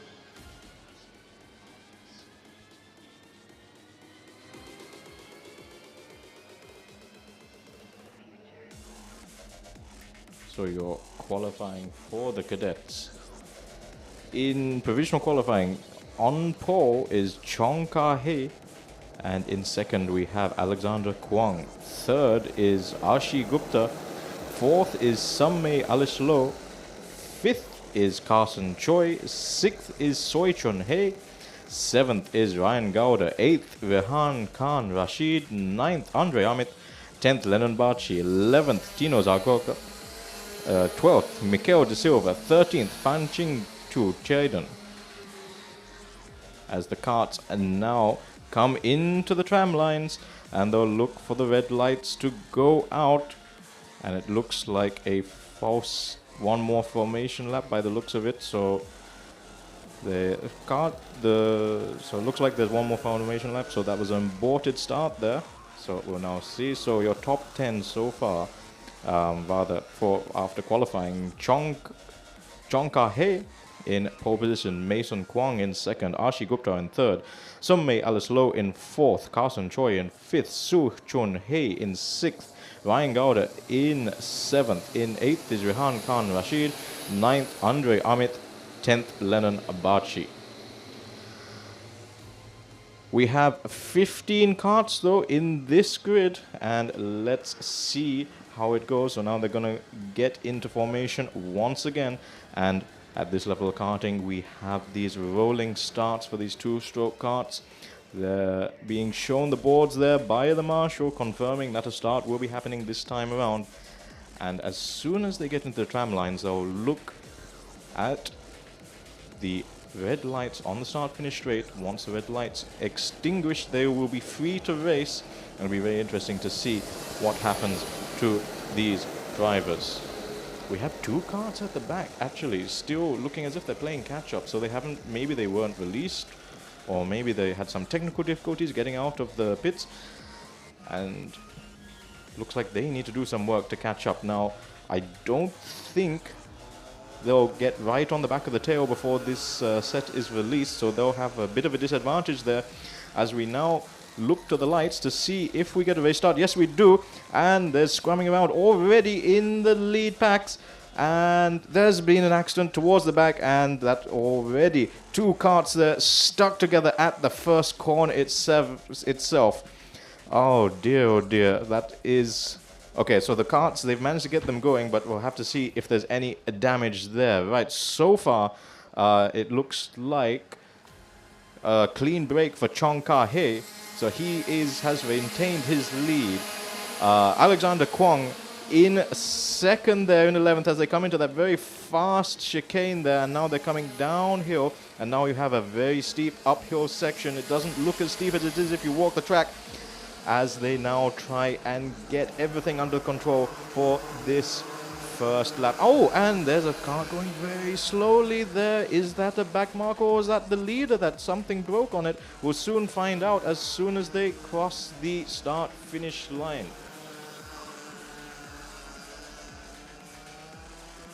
Okay, so Chong Ka-hee still seems to be in the lead. Yes, he is. Then Alexander Kwong in second, Archie Gupta in third. And we're going to go for a replay of the race start there. So just look towards the center of the pack there. Oh, it was someone on the inside. Just looked as if they lost it slightly. And you have to say, the karts at the back there, so that's kart 30 and kart 29, are very unfortunate for them.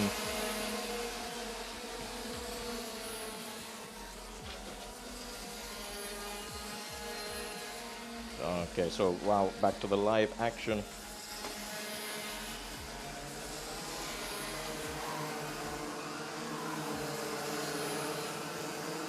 So kart 30 and kart 29, so that was Tino Zarcosa for the Philippines at the race start, getting caught up in that incident, and in 29 that was Ayandre Amit for Malaysia, so unfortunate for them. They're right at the back there. Now we are seeing a battle for the lead, so that is in kart number 17, Chong Ka-hee. And it looks as if Mason Alexander has managed to get past him for that lead there in kart number 11. So this is going to be the battle for the rest of the race by the looks of things. So we have Mason Alexander there representing Hong Kong, China. In the lead so far, Chong Ka-hee in kart number 17, also from Hong Kong. They're going to have to do battle at the front of this grid. In third place is Archie Gupta representing India, and in fourth place we have Sum Mei Alice Low representing Hong Kong, China as well. So China taking up 1, 2, 3, 4. Now we have a bit of a gaggle in the mid-pack there as well. But at the leader of this race so far, it's changed hands. It's now Mason Alexander Kwong, who will come under pressure now from Chong Ka-hee. Sum Mei Alice Lu has managed to make it up to third place, displacing Archie Gupta from that place. So that looks like it's going to be a Hong Kong 1, 2, 3 so far. So Hong Kong, China in locking out the podium positions so far. India represented by Archie Gupta in fourth place. A little bit further back, fifth place, Karshan Chot, and in sixth place, Rehan Khan Rashid, also representing India. So some amazing battles right now. So you just see there at the back, the gap between the lead two. Okay, so the best lap was set there by Mason Alexander Kwon with a 58.517. Just a couple of tenths off is Chong Ka-hee in a 58.632. And Sum Mei Alice Low, the third in that Hong Kong China trifecta, at the lead of this battle. But they've got quite some gap between the first and second, has quite a gap back to third, as you can see right now. And it looks like we're going to be in for a little bit of a battle here throughout the day. This is just the first sprint heat for the cadets. So you have 50 points on offer for the winner of this heat. And of course, the points all tally up, and that will determine where you start for the super heats. And of course, Those who get the most points out of this weekend will take hold the gold the gold medal rather, and contribute to their country's allocation of medals as well. It's all to play for today. This brilliant concept of the Asia Pacific Motorsports Championship, where countries come together and try and get as many medals as possible, and only one country can be crowned champions of the Asia Pacific for the next 2 years. Of course, the Asia Pacific Motorsports Championship run every 2 years, offset with the World Motorsports FIA World Motorsports Games. A brilliant addition to the motorsports calendar and getting more regional participation. Right now, let's have a look at this battle brewing right there. So that, I believe, might be the battle for third. Yes, that looks like the battle between Summei Alaslo and now Rehan Khan Rashid managing to get up into that. So Summei looking back there, but it looks like Rehan Khan is going to go for the inside line, and he does, and he does he manage to do that overtake? Unfortunately, we cut away just at the wrong moment there, but let's try and go back to that if we can. I want to see if Rehan managed to get past him. Anyway, let's focus on the lead battle now. So now they're getting also very close together to each other. Mason Alexander Kwong still leading from Chong Ka-hei, setting lap times of 58. So now these are, of course, are the smaller cadet cards, but already these drivers have a masterful grasp of this track. I think they only would have come on Wednesday or Thursday, and they've already managed to get this track nailed. They look as if they've been driving this all their life as they duck down there on the main straight there. This is the start-finish straight, and now we come into the first corner. This is one of the heavy braking zones as you come into the first and second corners there. Mounting the curb just a little bit. Different lines there being taken by the two drivers there. Now this will be interesting as well. Now we move back to the mid-pack and we have a look, and back to the leaders as we have a look to see now. Very different lines being taken. A bit of a wider line there. A bit more rotation for Alexander Kwong there. As he tries to, he seems to be able to get the car turned in a little bit more. He takes a little bit of a wider entry, and he likes to get the back to step out just a little bit to get that rotation in. So it's working for him because he's in the lead. Chong Ka-hei very, very close behind now though. For that battle for the lead continues, and look at the gap that they have back to third, fourth and fifth. Huge gap there. As you can see visually, there must be about 10 to 15 seconds there, I'm guessing.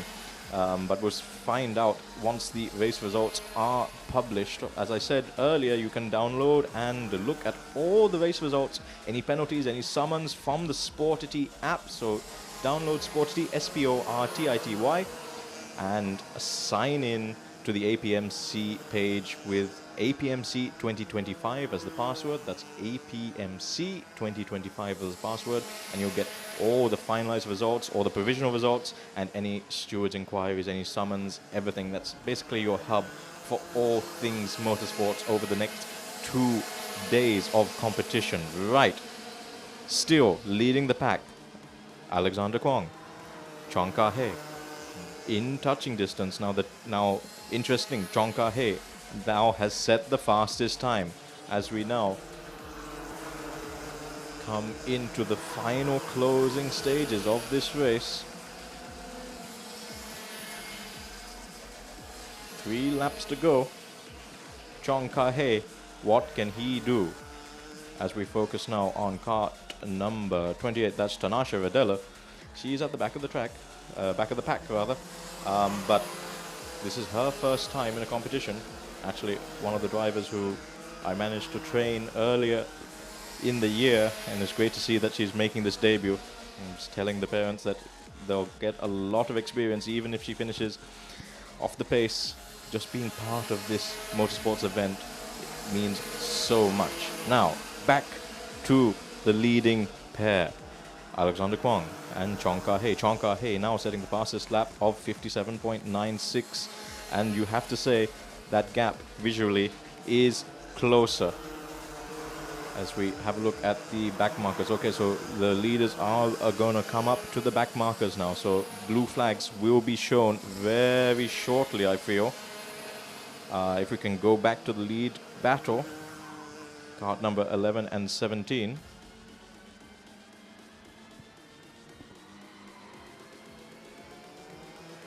As we wait to see what that gap is between Alexander Kwong and Chong Ka-hee.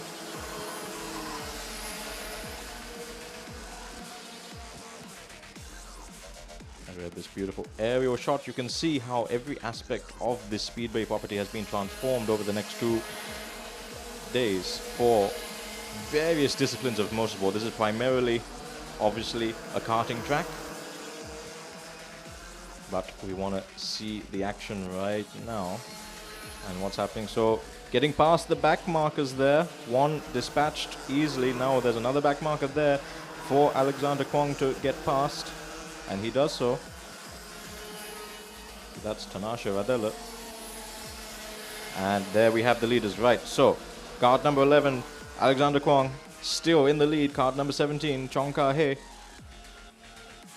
needs to get a little bit closer onto the back of that pack, onto the rear bumper rather of Alexander Kwong. He really needs to do that because okay, so there you see Alexander just looking back to see as the checkered flag comes. So he's just looked over his right shoulder there on the downhill just to make sure, okay, do I need to push all the way to the finish? I think he does, because Chong Ka-hee still is in very close proximity, but I don't think it's enough unless there's something at the very last corner, and there isn't. The checkered flag is out, and winning this first heat will be Mason Alexander Kwong, coming in for Hong Kong, China. In second place, we have Chong Ka-hee. A brilliant race, a brilliant battle, both of these drivers pushing them to the line. In third place, we will have Rehan Kar Rashid representing the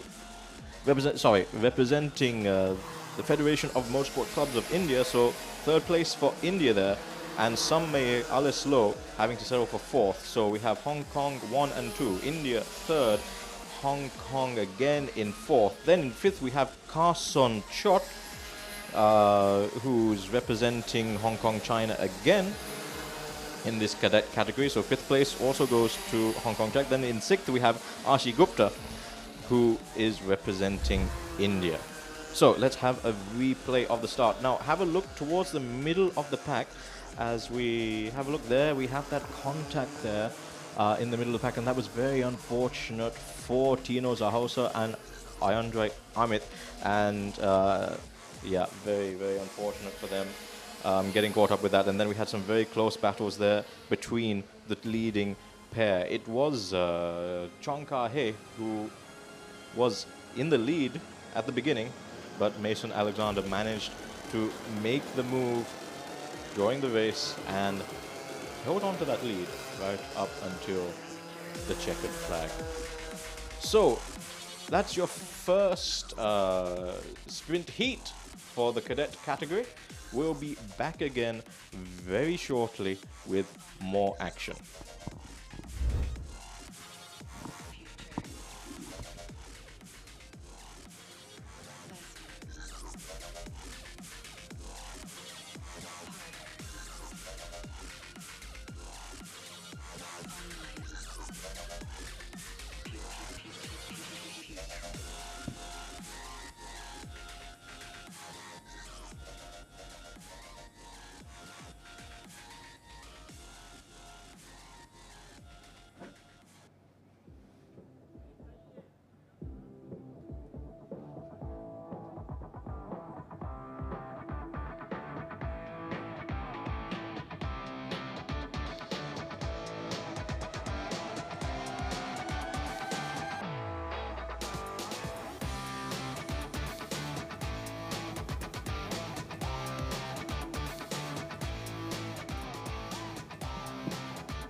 So we'll be back. We are back, and next up we will be having the first sprint heat for the senior category. So taking part in senior, we have representing Hong Kong, China, Ya Kao Po, and then we have Tik Sum. We also have Arvan Dewan representing India, as well as Lakshmanish Bafna. We have Thomas Jacob George also representing India. Then we have representing Singapore, Yehontash Moshi. Representing India again, we have Ishan Madesh. In India again, we have Ethan Joy. Sri Lanka, Seshan Gunasekara. As we wait for the final results of qualifying, which have just come through on the Sportity app. So I can tell you your top 10 positions. We have Ya Ka Po in senior with a time of 51.187, setting the pace there early on at this Asia Pacific Motorsports Championship. Then we have Raikau with a time of 51.520. Seshan Gunasekara in third with a time of 51.550. Aran Devan with a time of 51.826 in fourth. Ryan Gunawanda in fifth with a time of 51.826.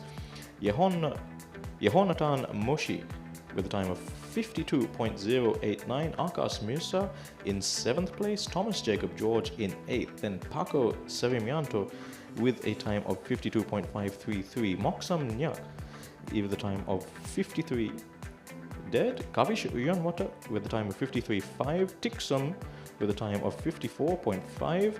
Ot Kawan with a time of 56.92. He is in 13th place. In 14th place we have Matthew Karunaratna. And not making the qualifying is Lakshmanish Bafna, Miran Saya, Ishan Madesh and Ethan Joy. So we will have 14 competitors in this next qualifying round, and as soon as the cards are released on track, we'll be back again shortly.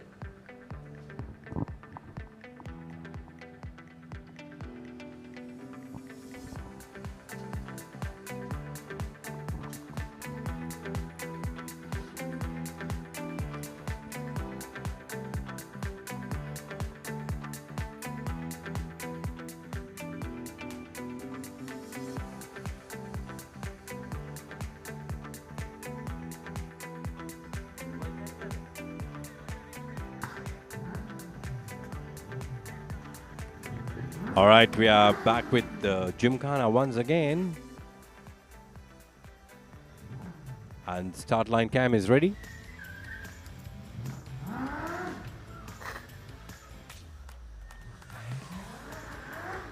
Here comes car number 1, competitor number 31. Taking another run.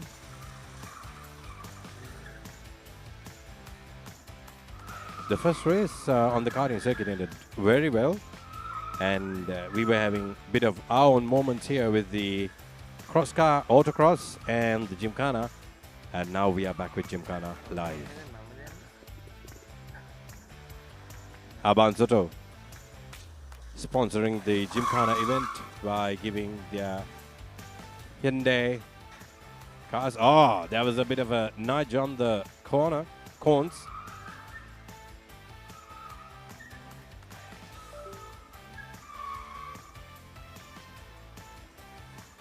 So big shout out to Aban Soto for sponsoring this Jimkhana event by giving their Hyundai hatchback cars. They have given a total of 4, 3 in the running. That's a very slow home run. Competitor number 31. The final turn before he parks back at the paddocks. That's the end of the run.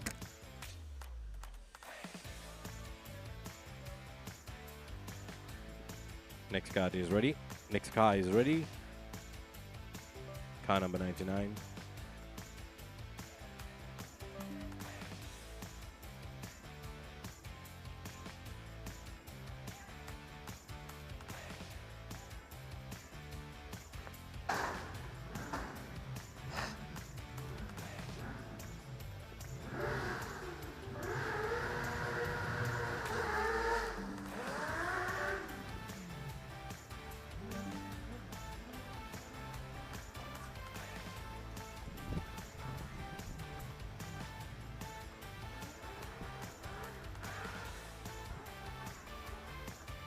We are waiting for the next car to run at Jimkhana. Cars are getting ready, competitors are getting ready.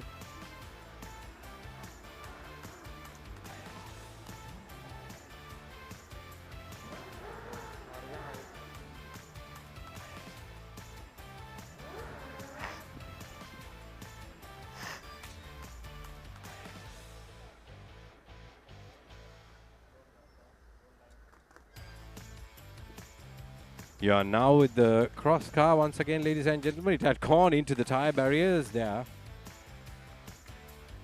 Seem to have lost control. That's a blue suit? Is that Ashan Silva?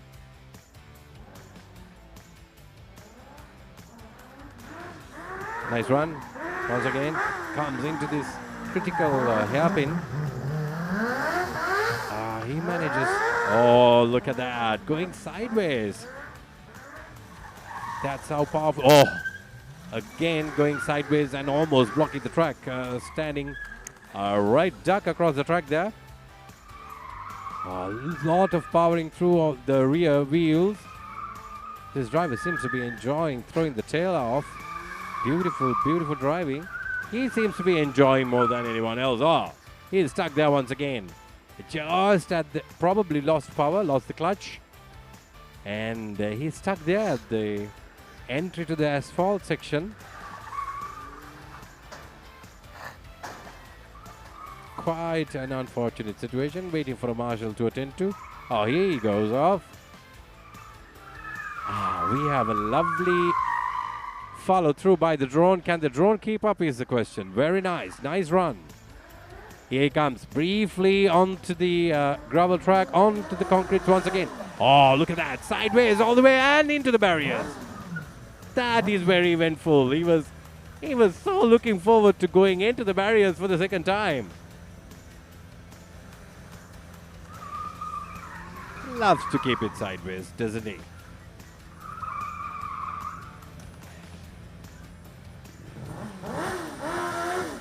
He's off once again.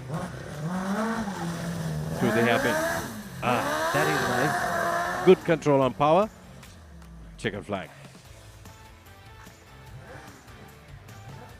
That's the end of his run. He seems to have lost a little cool there. The driver kept on losing out on the control of the car. Going sideways, going into the barriers. It's a bit of a moment he had on the track twice. Back to Jimkhana. Dear viewers, you can watch us live on Pit Pass. I'm sure you do. I beg your pardon, CMSC Race Channel. It has to be. The production is brought to you by Pit Pass, but the live telecast or live YouTube coverage is on Ceylon Motorsports Club Race Channel. There he clipped. He clipped one cone. Goes through another pair. No clipping there. Beautiful follow. Flied by the drone. Beautiful piloting skills. All right, ladies and gentlemen, while he clips another cone, we are ready for main action on track, and I would like to hand it over back to Sam.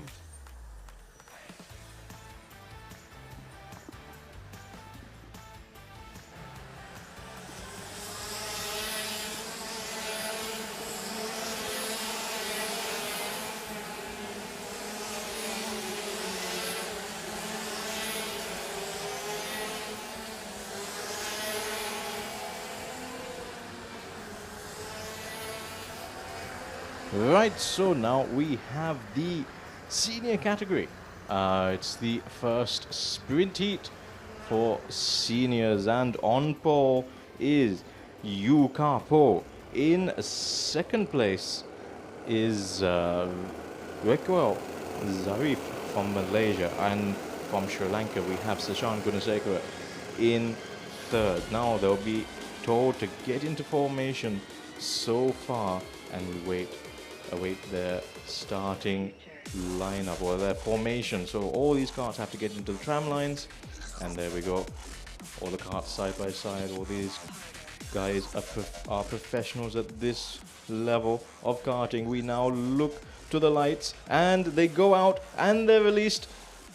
Oh, and on the inside line there, coming in hot, that's Sashan Gunasekera, looking as if he's lost out a couple of places there, but Jakob Poe, oh, and there's contact there, right into the second and third corners. Jakob Poe looks like he's gone very wide there. He's been forced wide, perhaps, by Raquel in kart number 215. So an aggressive start there, right at the front, and bumping and bashing as we see Jakob Poe going side by side as they go into the chicane. How did they all manage to get through that? I'm not so sure, but Raquel is in the lead. Jakob Poe is still in second, trying to fight away as we go to a replay into that third corner there. Jakob Poe just moving across to the inside, maybe not realizing that that there was a kart there. Raquel was there. Right now, back to have a look. There you see that Paralin kart of... Oh, and Jakob Poe goes straight to the inside there, and it looks like he may have got the place back, and it looks like two karts have gone through there. It does indeed look that way. So I think Raquel Zarif there losing out a few places there to Jakob Poe. As we now wait to see confirmation of that, yes, definitely Jakob Poe is now in the lead. Jakob Poe getting that place back as we now wait to see them come across the line, and we'll get confirmation. Yes, so that's Arvan Devan from India who has managed to make it into the top two. Seeing an opportunity there as Raquel was forced wide by the looks of things, just sneaking in there. So as they come across the line on their second lap, start their third lap, confirmation shortly that Jakob Poe will have the lead there. There we have. And then Arvan Devan in second. Sashan Gunasekera for Sri Lanka is now into third.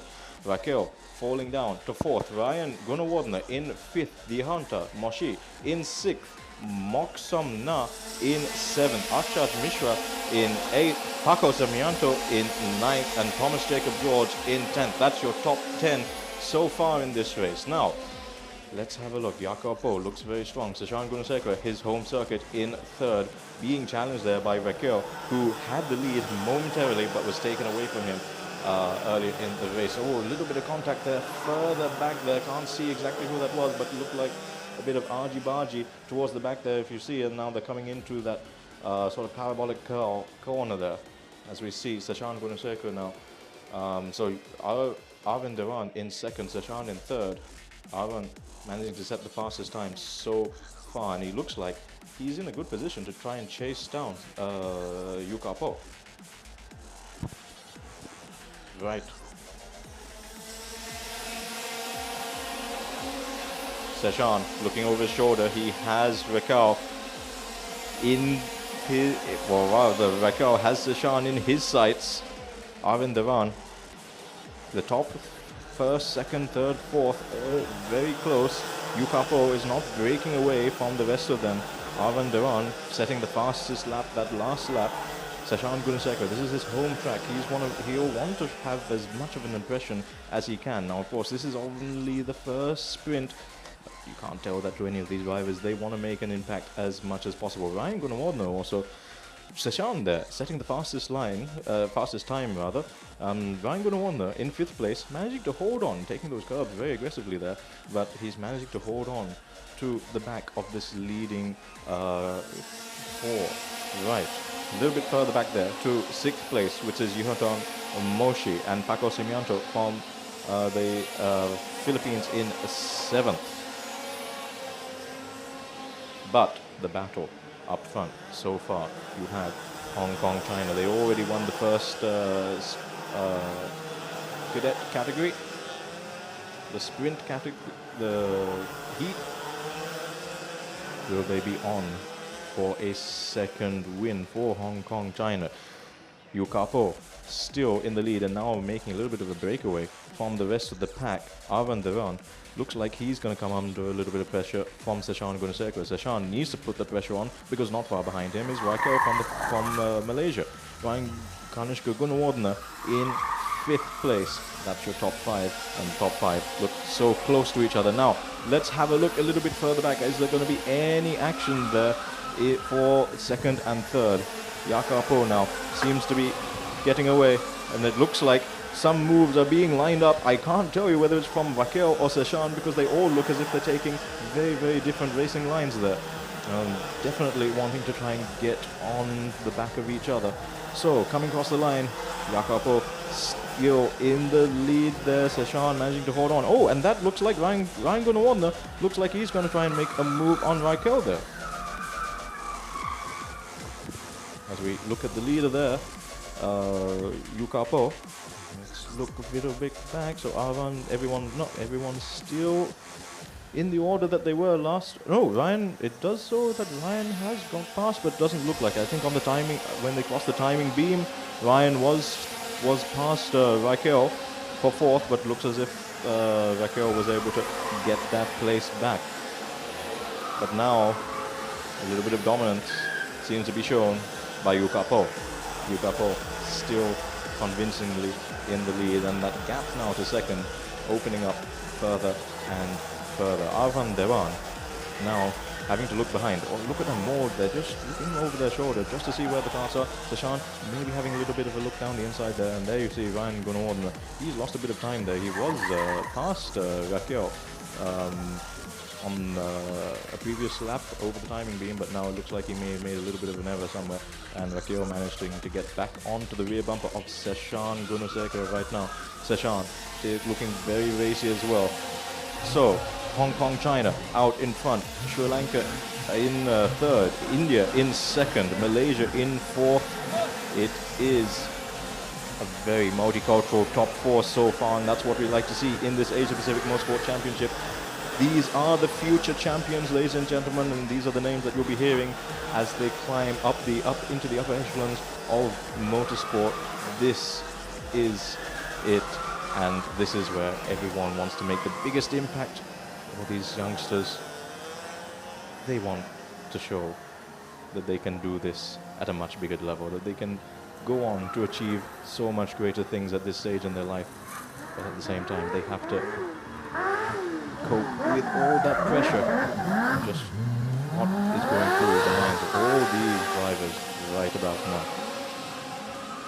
Jacopo looks as if the gap between Yuka and Arvan Devan from India is reducing ever so slightly. 7 laps to go. 8 laps down as we wait to see what exactly will happen with this leading pack. A little bit further down the pack, Yehontan Moshi still in 6th, Paco Samianto in 7th from the Philippines, from India, Thomas Jacob George in 8th, Aksham Mirza in 9th, and Kodak Kwan in 10th. Then we have Matthew Karanatha from Sri Lanka in 11th, Moksam Nya in 12th, Kavishu Yanwata in 13th, and Tiksum Nya in 14th place. But this is the lead battle that we want to have a look at right about now.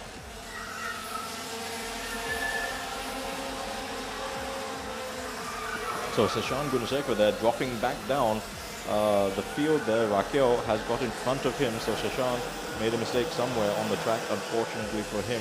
So he's got his work cut out if he wants to make this top 3 for the first sprint race of the senior day. So there you see Raquel now in 3rd, chasing down Arvan for 2nd. Now we have the 2 Sri Lankans in 3rd and 4th. Will Ryan Gunawardner be able to make a challenge on Seshan?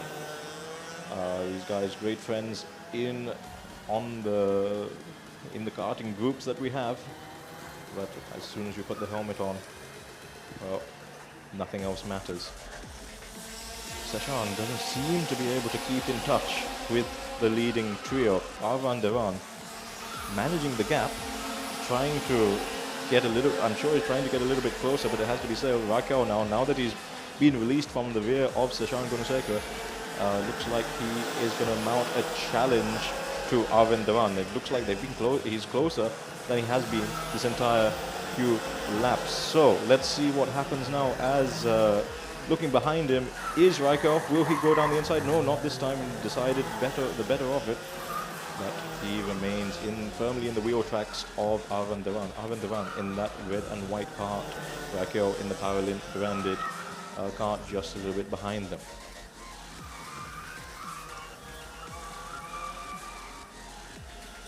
Right now coming into this fast downhill section into the chicane. This is where time can be gained if you have just that little bit of courage to brake that ever bit lighter into the fast uphill section. Then coming down into the final corner, we will once again see Yuka Po exit very shortly this final corner and come on to finish his 12th lap. As he looks behind him, he's still a little bit nervous about the challenge behind him, but I think the closest battle right now is Arvan Devan and Raquel, who has set the fastest lap time of this race so far, 51.549. Sashan Gunasekara dropping back just a little bit, but Ryan Gunawardena also not quite able to get onto the back of Sashan either. So things are settling down just a little bit for the top 5 of this category, as we once again see Jacopo take that chicane, mindful that any mistake could lose him about 2 or 3 places. That is how close all these carts are together in this first sprint race for the Asia Pacific Motorsport Championship of the Senior X30 category. Now, was that just a little bit of a twitch there from Arvan Devan as he exited the corner? Yes, it was, and that was enough to give our Raquel the extra momentum needed to pass him into the first corner. So if you just have a look, if we can get a replay of that drone shot, that was great. It looked like Arvan Devan just exited the last corner just a little bit wide, got onto the curb, and spun the tires up, and that momentary lapse in judgment or concentration meant that he lost top speed down the main straight, and Raquel was able to capitalize it. So Raquel from Malaysia in second place now, Arvan Devan down to second, and now it looks like Sashan Gunasekara has got some more mojo down. He's been thrilled by under. We have a yellow flag there being waved. I'm not sure which corner that is, but we'll surely see soon. Okay, so Sashan Gunasekara is now closer to the back of Arvan than we've seen for the last few laps, but we're running out of laps because there's only one more lap to go. Yuka Po still convincingly in the lead, but now Raquel, he's managed to take chunks of time out of each competitor that was in front of him for the past few laps. So Raquel from Malaysia really be able to do that with just one lap remaining. I'm not so sure, as I'm sure we're going to have the checkered flag ready any second now. The drivers are running out of opportunities. Sashan also getting very close to the back of Arvan Devan there. But there we have a yellow flag in the last sector, so that's no overtaking right up until what I believe will be the checkered flag there. So it should be, yes it is, Yuka Po crosses the line to take the first heat win of the X30 Senior. Then we have Raquel from Malaysia in second, Arvan Devan third, Sashan Gunasekara fourth across the line for Team CMSC. What an action-packed race that was. Let's have a look at some of the highlights.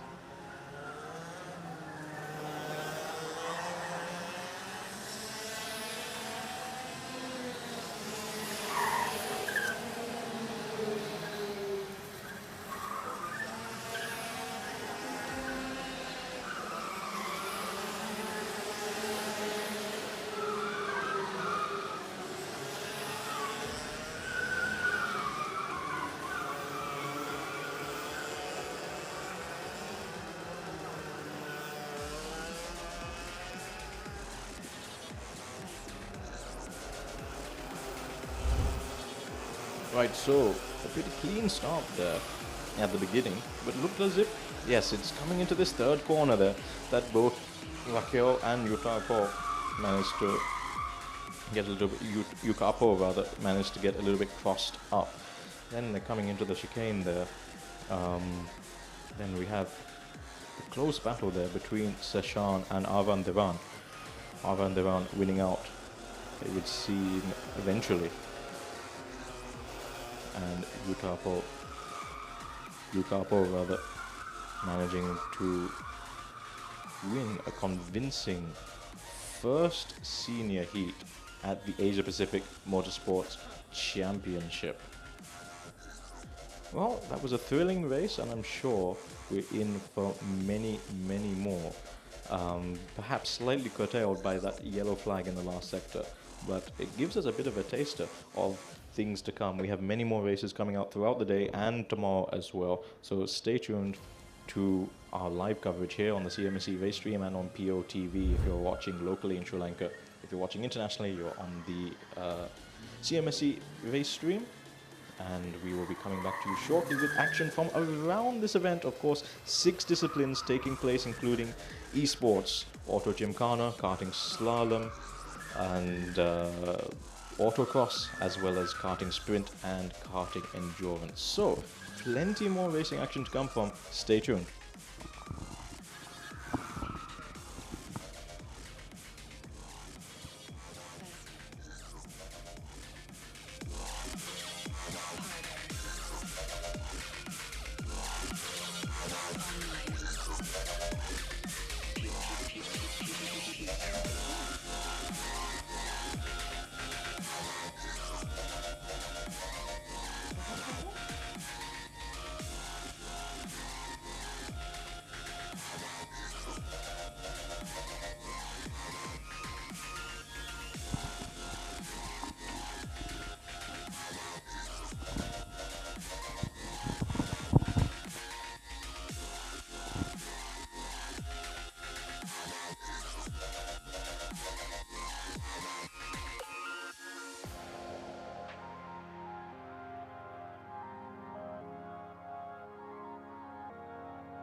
water park here for the kids and the adults to play alike. And Asia's finest karting circuit with 3 layouts, club, national and international. Today you see the 2 strokes will be running on the international layout.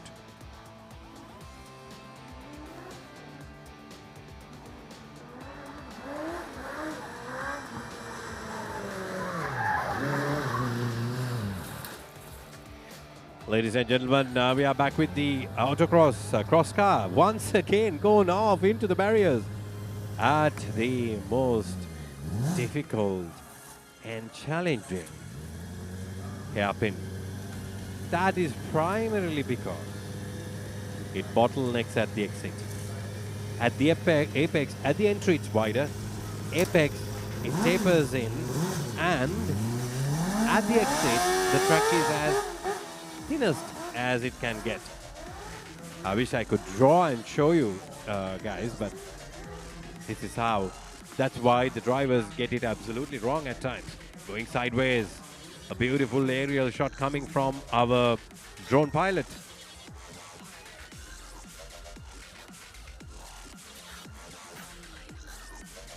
The drone operator Akila, very capable drone operator. To operate the drone,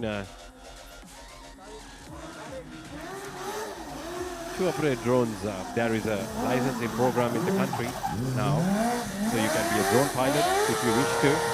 Ah, look at that, beautiful run. I love how this engine screams. Lot of power at disposal.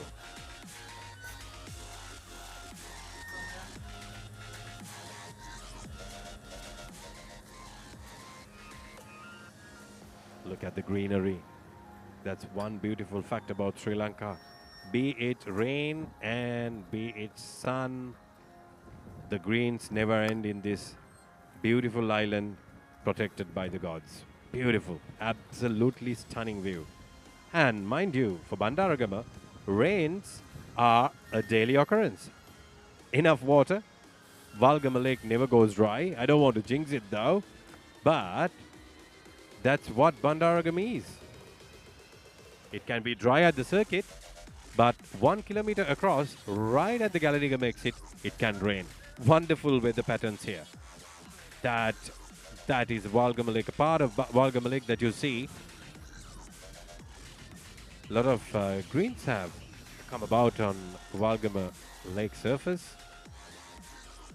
Paddy fields are being cultivated.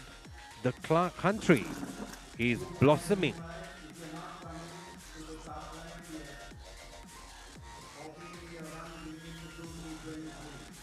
And the David Peters group have planted a very beautiful facility right in the middle of what used to be a vehicle assembly plant back in the day. Cherokee was assembled here, and then came the karting circuit, and then came the water park, and now it's an entertainment destination. Just less than half an hour from Waskadua.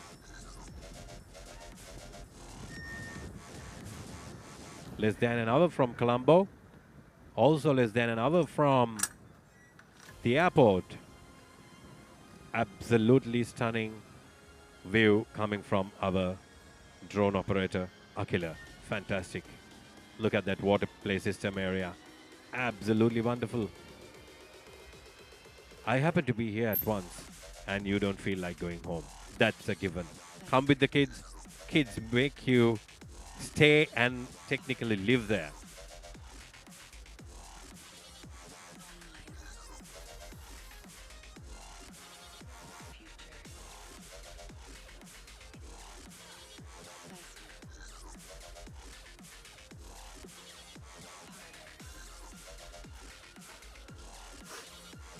So today we have 2 drone operators, Prasad and Akila.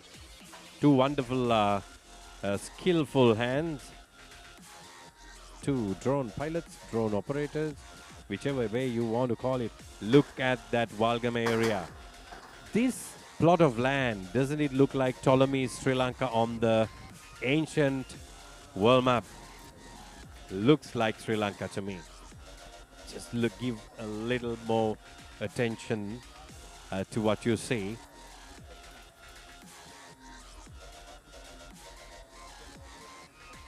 Sam, anything that you would like to add to this beautiful scenery?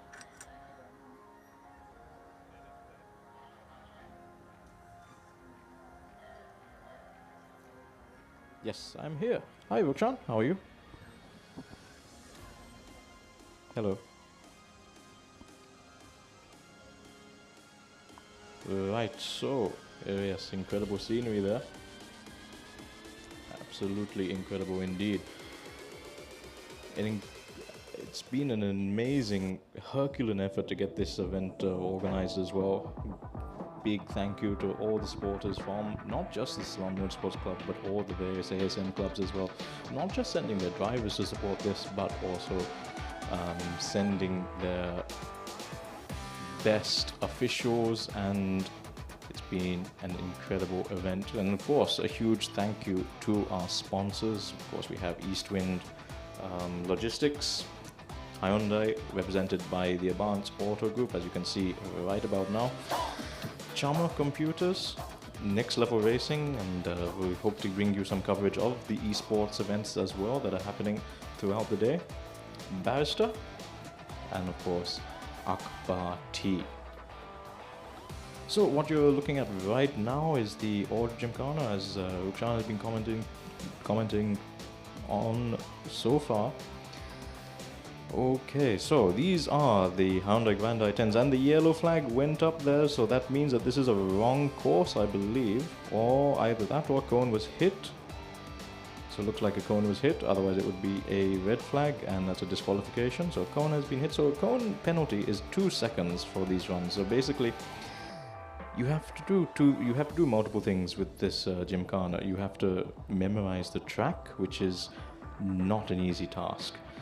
You have to obviously try and set the fastest time possible, and most importantly, you have to not hit the cones, because each cone carries a penalty of 2 seconds if it's knocked down or hit. You also have an additional penalty of 5 seconds if you hit the stop cone. So that's a cone placed right at the stop, so that prevents people from carrying too much speed into the exit area.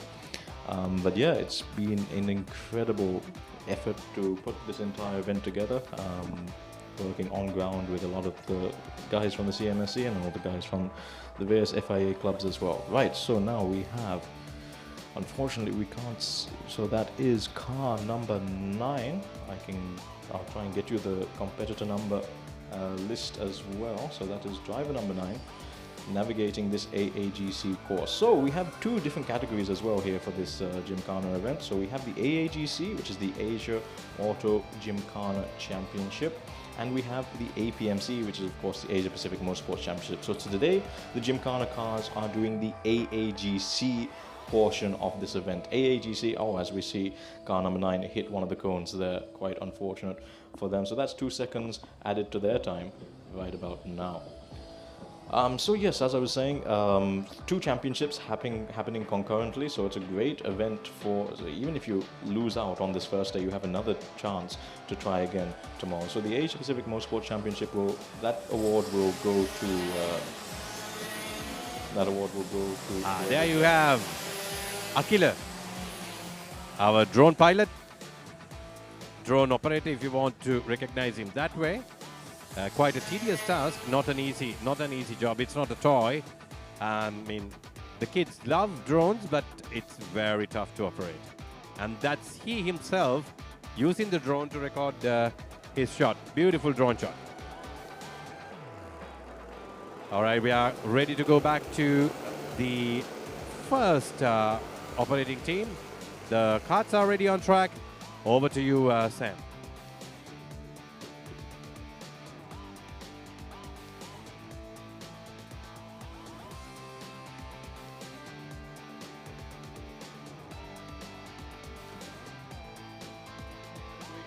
Right about now, as the lights go out and the carts are racing, and oh wow, very aggressive, and there's already a crash in the first corner. Hands being waved there. Kart 109 and 1-1-2. Oh dear, oh dear, oh dear. So that's Tehan Amrisiri getting all bent out of sight by Hirendan Sandhya. And there's another car there stranded on track. Now, what will the marshals have to do here? The race director will have to assess whether that can be recovered. Doesn't look like it. Now, the drivers are trying to unhook their carts, but oh dear, oh dear, oh dear. That is not what you want to see. I have a feeling we may have our first red flag of the day. Let's see what happens, whether the race director deems this a red flag. Not quite yet. Okay, so let's have a look at the... So, yep, that was cart 112 into the cart of 109 by the looks of things. No one is very happy there. And the two carts have been left there in the center of the track. Obviously too dangerous to try and recover them. Yellow flags waving down at the first corner. So that's Anik Jamaldeen. Oh dear, and cart 102, Hirendan Sandhya. So representing India. So Hirendan Sandhya looks as if he got a little bit bent out of shape there when Anik Jamaldeen went in the side of him. Unfortunate there. Anyway, Axel Nokom leads this race with a 55.598, his best time. But Kian Shah from India is in second place. So Axel Nokom representing Malaysia. So Malaysia in the lead and Kian Shah in second. Hyung Min currently in third, representing South Korea. Oh, these drivers are gonna... And there you have it, the red flag has been waved. So the race director deciding that it's a little bit too dangerous to leave those carts in the center of the track. We had a couple of racing laps, but yeah, red flag has now been declared. So we will have to go for a race restart. Now, those carts seem pretty locked together. Okay, so the marshals have managed to get them both dismounted, and hopefully, now as we haven't even completed half race distance, I believe, we'll go for a full restart if they can get those carts back to the pits. So red flags waving there. All the drivers will have to manage the speed, come back into the pits slowly, and get ready again. And I remember always when racing, red flags were very anticlimactic in many ways, as you can imagine, your adrenaline or your go juices are built up, and then if you've had a brilliant race start and the race has been red flagged early on, that's all for nothing in many cases. So the carts now just lining up on the grid, ready to restart with their formation as soon as it's safe to do so. Once the marshals have cleared the track and the race director gives the go-ahead, we will then get racing underway once more.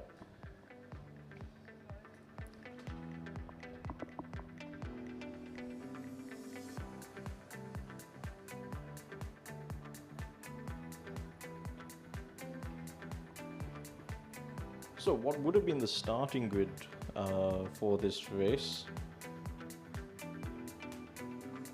would have been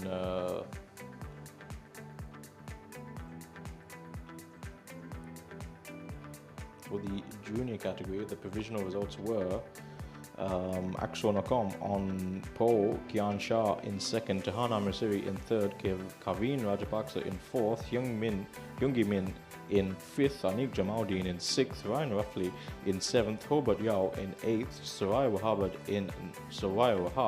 in ninth, Tong Ho Hin in 10th, and Kumar Gowda in 11th.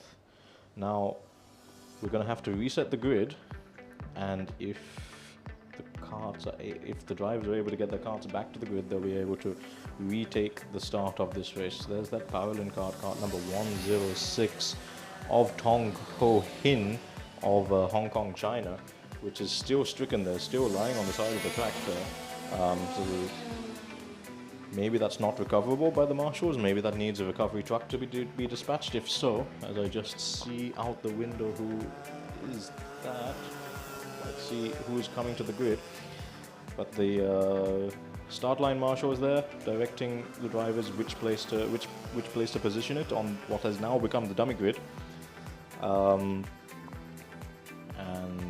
coming to the start-finish line there are the two carts that I believe had a bit of an altercation there at the first. Okay, that's cart 106. That looks like, unfortunately, Tong Ho Hin looks like he's going to have to sit out the restart because it doesn't look like that cart is going to go anywhere. Unfortunate for him. But good news then for, I believe, Anik Jamaluddin and Anik Jamaluddin, who will be able to retake the start.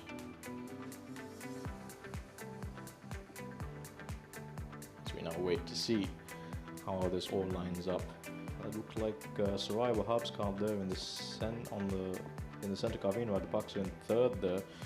Aklu Nakam on pole position there. But yeah, these red flags really take it out of you. You have to. It's harder to build up the adrenaline, to build up that not desire to race, I would say, but to build up the ability to focus and reset and retake the start after you've had a red flag this early on in the race. Because all that adrenaline has nowhere to go right now. You've built it all up and you haven't seen the checkered flag. So what you want to do is you want to get racing as soon as possible, but that's not going to be possible right about now as we just wait. So that's Sarai Wahab being told to push her cart back, and looks like fourth place is going to be vacant.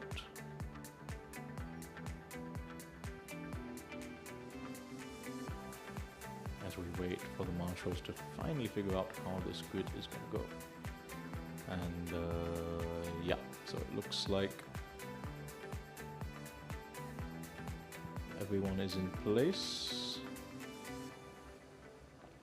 Everyone double checking to see where their positions are and what markers they should be on. First red flag of the day though for karting. But yeah, those two carts were just inseparable by the looks of things, not safe enough to do so with the carts racing around on track, so they had to make sure that it was red flagged. So in the meantime, while we wait for the race to get restarted, we're going to go hand over back to Rukshan at Jimkhana.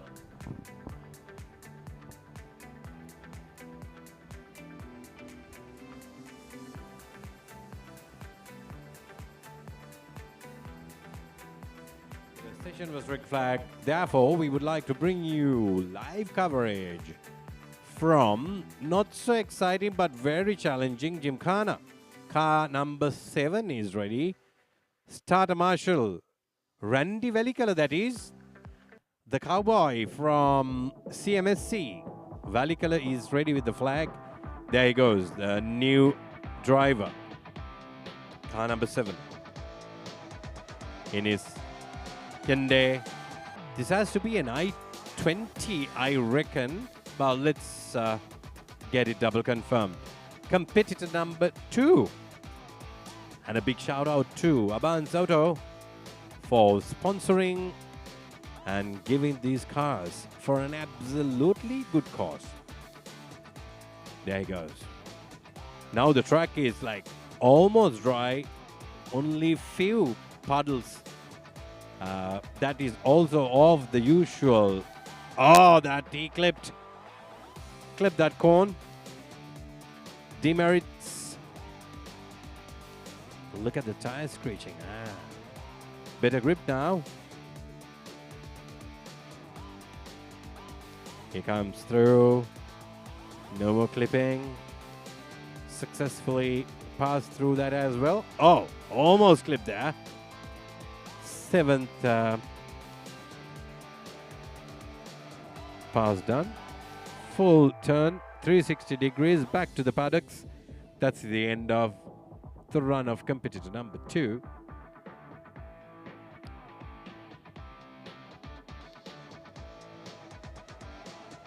And we will stick with you until we get some signal to restart the race on the main track.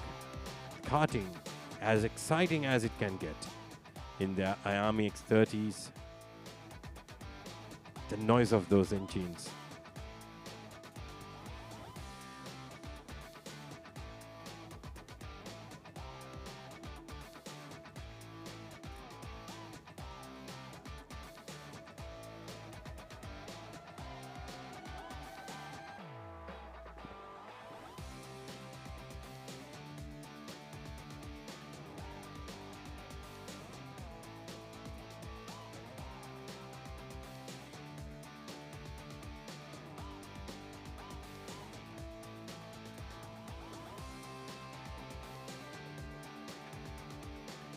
Ah, born to race, built to win. Hyundai, it's in the DNA. That is very true. They are quite showcasing it today at the Jimkhana in this Asia Pacific Motorsports Championship 2025 Sri Lankan edition. Abanzoto, thank you very much for providing us with these wonderful hatchbacks. It's not only for the ladies, I reckon. If you like some action, there you go. Not only to go shopping. They say it's born to race, and they are proving it absolutely true today at Bandaragama on Asia's finest karting circuit, at the car park of Pearl Bay.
Welcome back to the Jimkhana session. This keeps going on. No incidents so far. A big thank you to all the drivers keeping it pretty neat and clean and safe. They need to memorize where they need to go. Therefore, they can't be getting too aggressive over there.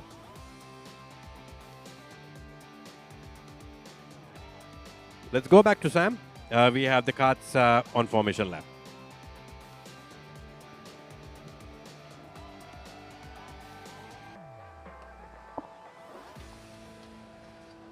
That's right. Thank you very much, Rukshan. And we are now getting ready to restart this race once again. The first sprint heat for the juniors. So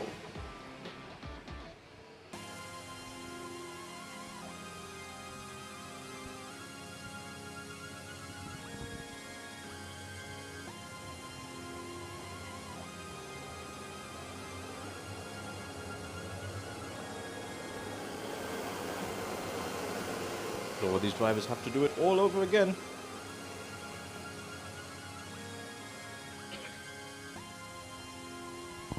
So the cars are in formation, the race director is happy with that, and that means that we're going to go for a race start very shortly. So the carts come to the tram lines, they look to the red lights, to see when they extinguish, and then they go, and we go racing. Cars starting around already, but the first two now, it looks like we've got a lot cleaner run out of the first corner than we did last time around. Right, great. So now Axel Nocom still in the lead, followed by Kian Shah. Then we have Tehan Amrasiri in third, Hyung Mi in fourth place. Kavin Rajapaksa looks like he's still in fifth. Ryan Way in sixth place. Anik Jamaluddin in seventh.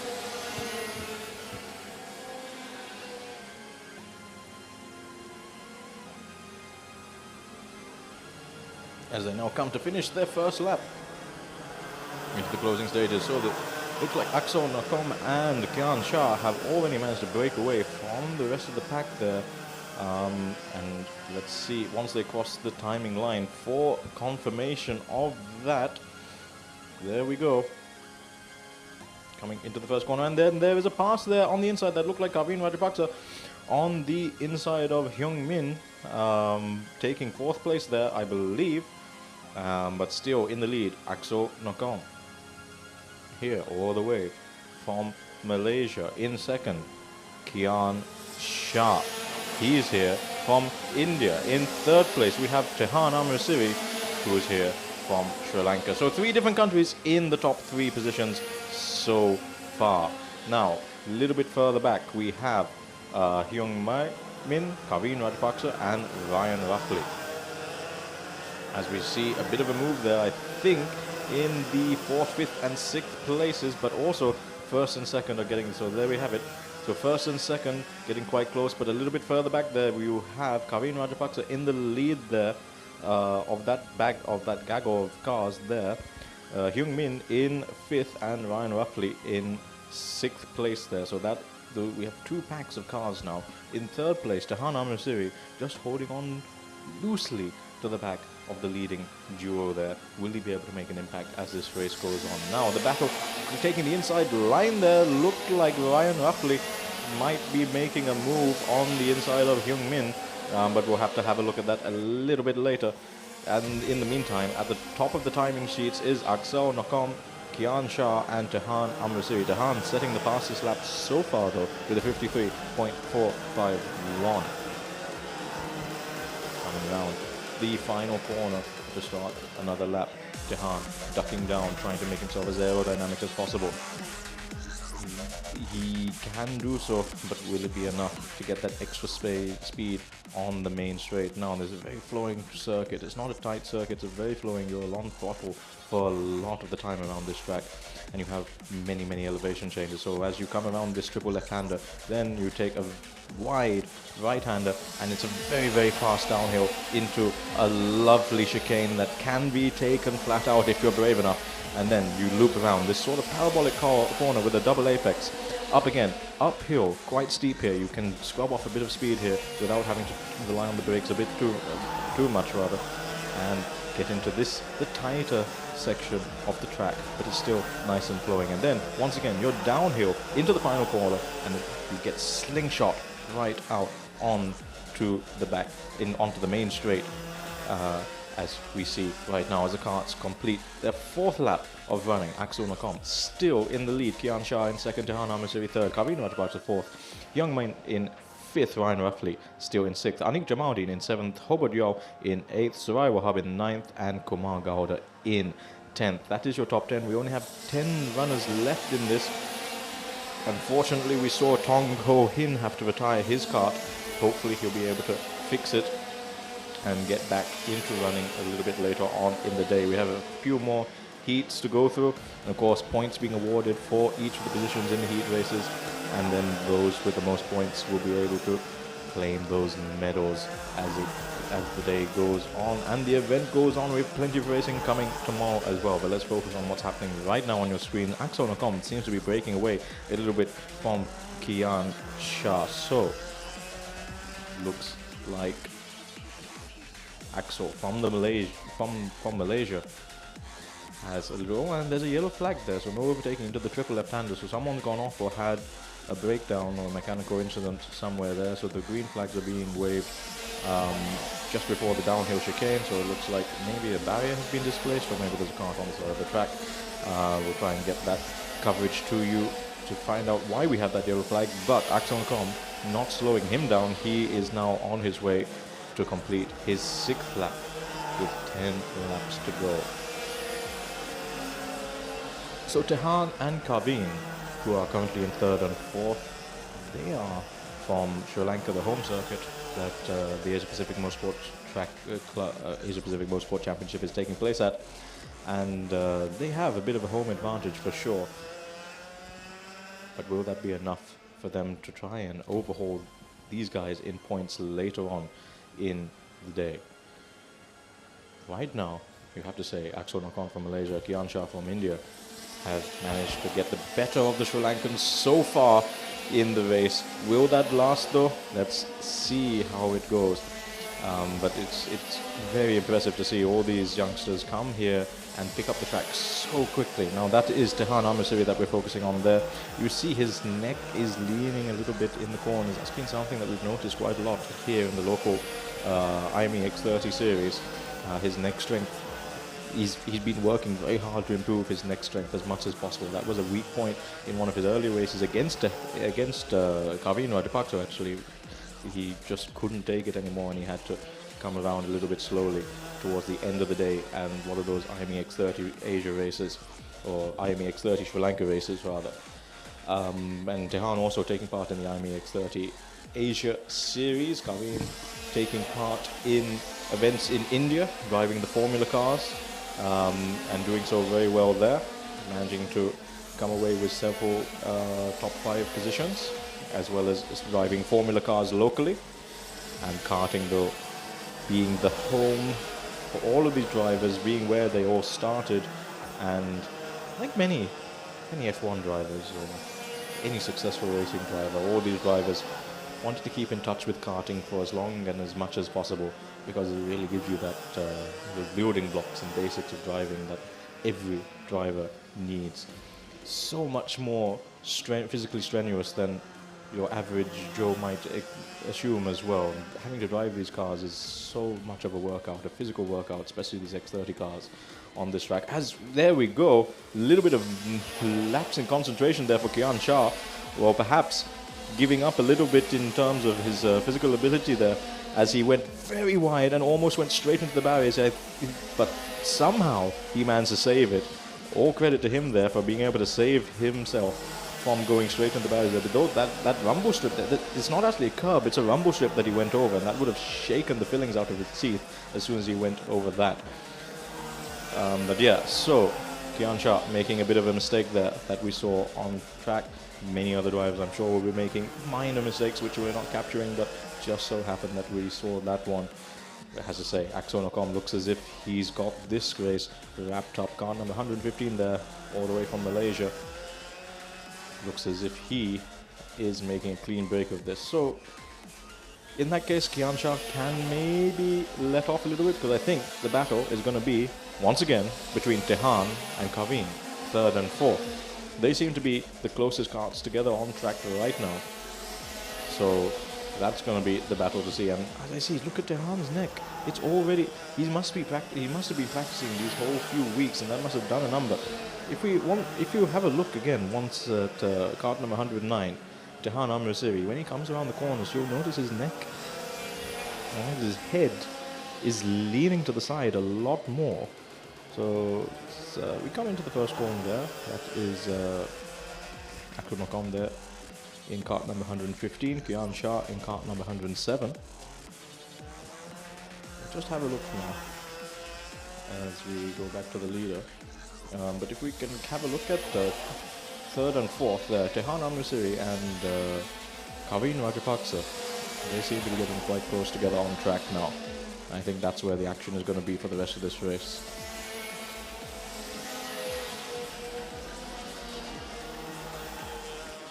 So there we have it, very close there. Kaveen on the top of the screen, Kaveen Rajapaksa and Tehan Amritsari. Tehan taking a much tighter line there than Kaveen. Kaveen may be taking a bit of a wider line to try and get a little bit of an exit on that.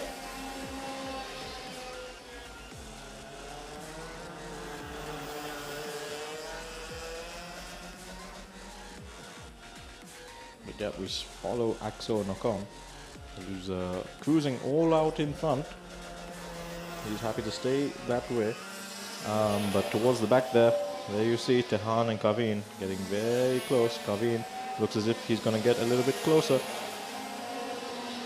towards the end of this main straight. Once again, we're back with Axel. And we have this drone shot, lovely drone shot. The sun is out, sun is shining so far. So it's just great for these drivers. Now let's see how close can Kaveen get. Getting very close to the back of Tehan now in that bit tighter section, complicated section. Now this is where many of the overtakes happen down the main straight. Now let's see. Kaveen's head does seem to be moving a little, Tehan's head seems to be moving around a little bit, and under brakes, there goes Kaveen for the inside, and there was contact there into the first corner. The two Sri Lankan drivers coming together there. That's not what you want to see, but thankfully they managed to keep it out of the wall, out of the barriers, and out of each other for too long. There's just a little bit of a tap there on the side pods. I think they'll get away with that, but Kaveen has managed to make the move stick, and Tehan, has to be said, is he tired? Is he losing his pace already this early in the race? I say this early in the race, but this early in the weekend, that's going to be something that he's going to have to think about. A lot of mental stress goes into these races. For these young drivers, they're under so much pressure to perform. Sometimes it makes such a difference to take a step back and do a little bit of a reset. I hope he can do that. So Tehan Amrasiri drops down to fourth. Kaveen Rajapaksa moves up into third, but still at the top of the tables are Axel Nocom and Kian Shah. Axel from Malaysia and Kian Shah from India. Kaveen Rajapaksa in third, Tehan Amrasiri in fourth. And oh no, what happened there? The car just packed up. It looked like Axel Nocom is out of the race. Axel Nocom came to I believe that was Axel Nocom. It looks as if the car just packed up there. There he is, car number 150. Frustration, absolutely. How did that happen? Oh no, what an unfortunate incident for him. So with just 2 laps to go, leading this race from start to finish, qualifying on pole as well, Axel is out of this race. And that means Kian Shah from India has inherited the lead. Wow, what a turnout for the books. That's going to give him that maximum 50 points for this first heat, as he looks over his shoulder to see if there's anyone behind him, if there's anyone going to challenge him for his race win on the last lap. The answer is no, because Kaveen Rajapaksa is still much further behind, and that means Tehan Amrasiri moves up into that third place position as well, which will be very advantageous for him in the battle for this Asia Pacific Motorsports Championship. But yeah, Axel Nocom out. He set the fastest lap as well of the race, 52.241. Incredible scenes here. Anik Jamaudin has fallen down to 10th, so I'm not sure what has happened there. Is he out? In fact, he's out of the race, so his car stopped on lap 4. But that is the checkered flag there for Kian Shah from India, coming home in second and third to represent Team CMSC for Sri Lanka, Kaveen Rajapaksa and Tehan Amrasiri. So that is your provisional top 3. That was an interesting race at the very end because, well, reliability, mechanical failures, they are going to play a part in this championship just as much as they do in any other championship. So, there is all the action from the first heat race of the X30 Juniors. And there you see on the side of the track there, Axel Nocom's stricken kart there. Very, very unfortunate for him. So let's have a look at a replay of the race. So early on in the race, it looked as if Axel and Kian were very close together at first, but then I think Axel just managed to make a little bit of a breakaway there. And then, all until 2 or 3 laps to go, where his engine let go. Here's the overtake that Kaveen made on Tehan, and there definitely seemed to be some kind of impact because Tehan bounced a little bit wide, but I think they'll get away with that. Let's see what the stewards have to say about that, though. I'm sure Tehan might have another impression of that incident. But crossing the line, Kian Shah managing to inherit that win, but managing to stay in the hunt throughout this first sprint race. And first blood goes to India in the junior segment of this championship. So now we have the top 6 of the so far. So you have Kian Shah, Kaveen Rajapaksa, Tehan Amritsari, Hyung Min, Ryan Rafley, and Suraya Wahab. So that is your top 6 so far.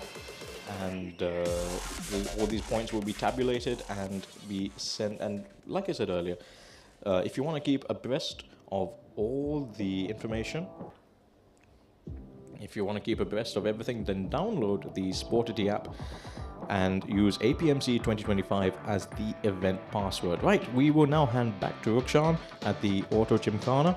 Rukshan, how's it going?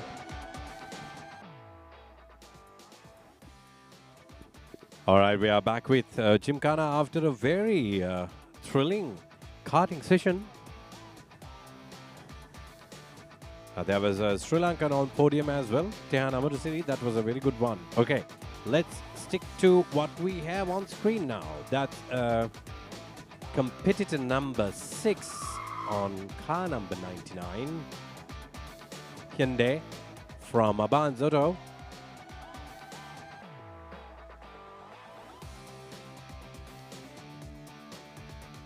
These drivers are doing a very good job. They have to memorize the course and they need to deliver absolutely spot on without an error. And they're doing it just the way they can to their level best. Car number 7 is ready and waiting for the start. We have Randy at the starting line for Jimkhana. Starting line marshal, Randy. Lisa is also on the background. Yes, that's a go. We have competitor number 34. Very tight turns this time around.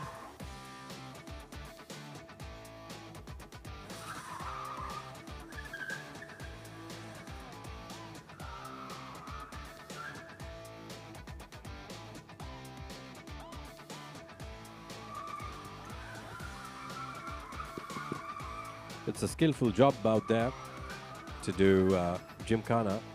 To be very competitive in Jimkhana, you need to have a very good memory and precise driving skills. Precision is key. Look at the figure 8 formed up. All dry conditions, the rubber is being laid, better grip on the concrete surface there. Figure 8 is very, very evident on an aerial footage.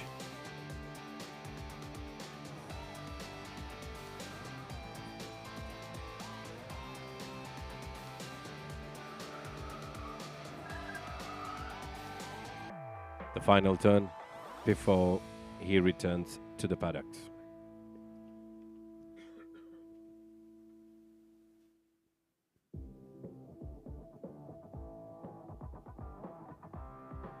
Wonderful footage coming from pit pass, from air. Here we have competitor number 2 on car number 1. The game has got a little faster, a little quicker this time around, probably owing to drier conditions. Yellow flags. He goes straight back to the paddocks. There you have it. Asia's finest karting circuit with a racing distance of 1,200 meters plus a water park for the entire family. And now today we have makeshift Jimkhana course and a gravel track with a piece of tarmac and a little bit of concrete surface for the autocross, all happening here at the Asia Pacific Motorsports Championship 2025 Sri Lanka, and happening right here at Bandaragama, Speed Bay by Pearl Bay, coming from the house of David Pierce.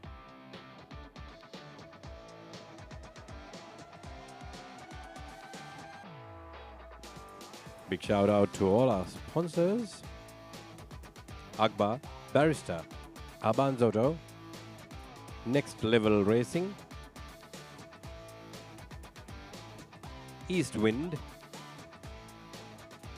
Chama, Eastwind, Hyundai, Chama, Next Level Racing, Barista, and Akbar. Look at the wonderful sight. Beautiful, isn't it? Blue waters at the water park, Valgama Lake, coconut cultivations, coconut estates, paddy fields, and right in the center, you have Asia's finest karting circuit with 1,200 meters of racing distance. Absolutely wonderful.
Right, ladies and gentlemen, we now have the first karting endurance sprint race. So this will be a 15-lap sprint for the drivers taking part in the endurance. We have two of these happening today. So this is the first sprint, and then we'll have a second sprint as well, and let's see what happens. So all these karts, these are all four-stroke karts, and as they come to the tram lines right now, they'll be looking towards the lights to see when they extinguish and when they can start racing. So these karts are a little bit slower, but importantly they're all equal, and it doesn't look like we got a race start that time around, so it'll be another formation lap and then we'll get underway. So let me tell you a little bit about these karts. These are all four-stroke karts, These are the Saudi carts, a brand new fleet that have been imported to Speedway this year. And so while they are a little bit slower than, of course, the two-strokes, they are still pretty fast and pretty powerful, and very interesting for all these drivers to know that they are in equal machinery as well. So this is the sprint segment of the endurance. There'll be a separate 2-hour endurance race as well. So basically, this is another opportunity for teams to get their points in on the Saturday, rather than just going for a full endurance. Now, endurance races, of course, we've had them locally in Sri Lanka for 6-12 hours, but this is going to be a 2-hour endurance race later on in the weekend on Sunday, and that'll be very interesting to see how the different teams and strategies are used and employed later on. Now, as the carts come around slowly, some of the drivers trying to weave around a little bit to warm up the tires. Not necessarily seen very often in these 4-stroke races, but it could make a little bit of a difference. The track temperature itself is quite warm as well. The sun has been beating down on it for the majority of the day. In fact, we've been very lucky with the weather so far. Yesterday it was pouring with rain in the morning, and I think a lot of sessions got disrupted because of that during the practice days. Now, that doesn't mean that tomorrow is going to be dry, or even later today for that matter, but so far so good for rain-affected races. So these guys are going to come down here, and they all are on equal weights as well. So the minimum weight that all the drivers with their gear has to be 50 kilograms, and the minimum overall weight has to be 80 kilograms. So what does that mean? Well, that means that if you, for example, weigh 60 kilograms, you have to take 20 kilograms of ballast. The minimum weight for the driver is 80 kilograms. So that keeps it fairly equal as well. Right, so now we are ready for that race start. Now the red lights are illuminated, and now the drivers take to the tram lines. They look to see when the red lights go out. There they go, and already dashing to the center there. Oh, so some impacts there already. Drivers making full use of the bumpers around the carts as well, as it has to be said. Of course, these carts, being 4-stroke rental carts, have that rubber protection, that rubber molding, the plastic molding around them, so that you don't have that danger of going wheel to wheel and flipping over. Right, so in the lead there, that's cart 101 and 102. Hopefully we can get the names on screen very shortly. But yeah, that is... Well, we're already seeing some argy-bargy there throughout the field. Very, very interesting to see how all these carts are doing. And now we have a cluster of 4 or 5 going into the chicane, the fast chicane. They don't want to go over that gravel. That's not going to do very well for these carts. They somehow managed to do that. They're going very wide there. Gaggle of 5, 6, 7 carts already trying to have their own way on this racetrack. Right, so... And once again, lots of bumping in the back end.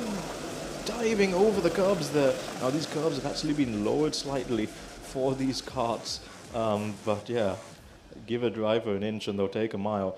They're definitely using all of it as they can right about now, and all the carts, as you can see, so close together. In fact, this is probably the closest we've seen any of these races, because they're all equally powered and equally weighted. And if this is the sign of things to come for this kind of championship, I'd want to see more of it. All these carts scrabbling around with very, very marginal differences in lines, making all the difference. And it's very, very interesting. So far, everyone going in a straight line. That is what you need to do. So, as everyone gets pushed wide there, so in third place, looks like it's one of the CMSC teams there. Okay, so finally, we have the lap board. So in the lead so far, CMSC 2 in cart 507, and Pakistan in cart number, or rather in second place in cart 511. Chinese Taipei in third position, 509. Hong Kong, China in cart number 4, or in cart number 501 in fifth place. Okay, so now let's have a look at the two leaders, CMSC Team 2 and Pakistan. So that's Sri Lanka versus Pakistan. Cart 507, he checks back to see and going down the inside is Pakistan there. Did he make the move? Let's have a look and we'll see soon. Yes, he did, so he's through. Now that gives an opportunity to Chinese Taipei there, lying in wait in third place. Will they be able to make the move stick? Let's have a look. So far, Pakistan, CMSC and Chinese Taipei. Your top three very close together. So now the cars are starting to spread out a little bit after we had a couple of laps of fairly close running, and now we start to see how this sprint race will work. Okay, so we have 24 minutes left to go in this first sprint. As we have a look at this beautiful drone footage of the cars going around, and we see Pakistan still in the lead, followed by CMSC Team 2, which is the team fielded from Sri Lanka. Chinese Taipei lying in wake in third. In fourth is Team Bangladesh. In fifth is FMSCI from India. In sixth we have AMS from Kyrgyzstan. And in seventh we have Uzbekistan. In eighth we have the second FMSCI team. In ninth we have the second CMSC team from Sri Lanka. In 10th we have Chinese Taipei, and in 11th we have Hong Kong, China, and in 12th we have Hong Kong, China 2. Then in 13th, unfortunately towards the back of the grid, we have the team from the Maldives. Very, very interesting to see how this is all going to pan out for the rest of the day, and how this will affect the Endurance Race Championship as well. The main two-hour endurance race, I must say. But yeah, it's been an interesting first few laps already. Pakistan still in the lead. CMSC from Sri Lanka in second place. Chinese Taipei in third. So now ducking down there, you see Team Pakistan trying to duck down as much as possible, trying to get as much aerodynamic assistance as they can, making yourself as less draggy as possible. It works often in 2 strokes. In 4 strokes it can work. It's marginal differences, but marginal differences over the course of several laps will add up, and this being a 25-minute, or with 22 minutes left to go rather, will definitely pay dividends over that time period. Right, down into the chicane area, downhill. He's gone very fast. We've already seen during practice lessons some drivers get that wrong and make a few mistakes there, but so far so good during the race events. And I think this might be the first dry running many of these teams have had, actually, because especially the endurance teams, they had to do a lot of running in the wet, which would have been very interesting for them. So they're probably also learning the track as much as everyone else out there right now. And it looks as if CMSC Team 2 is definitely getting closer and closer and closer to the back of MA Pakistan there. Chinese Taipei also in the mix there, but just perhaps biding their time to see what happens out front.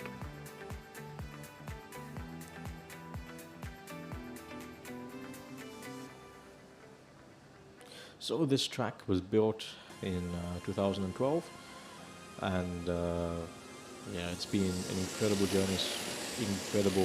journey with watching this track evolve over the years, and finally culminating in this, the hosting of the Asia Pacific Motorsport Championship as well. The Asia Pacific Motorsport Championship, of course, now in its 2nd edition, starting in Sepang, Malaysia in 2023. Basically has an idea to bring together the FIA ASNs from the region together and have some kind of motorsports event like this, offset of course with the World Motorsports Games, which will be taking place next year. That of course is a global event. This is more of a regional event, and it gives another platform for all these drivers to come together and collaborate and really compare themselves to the best in the world, or in the region of the world.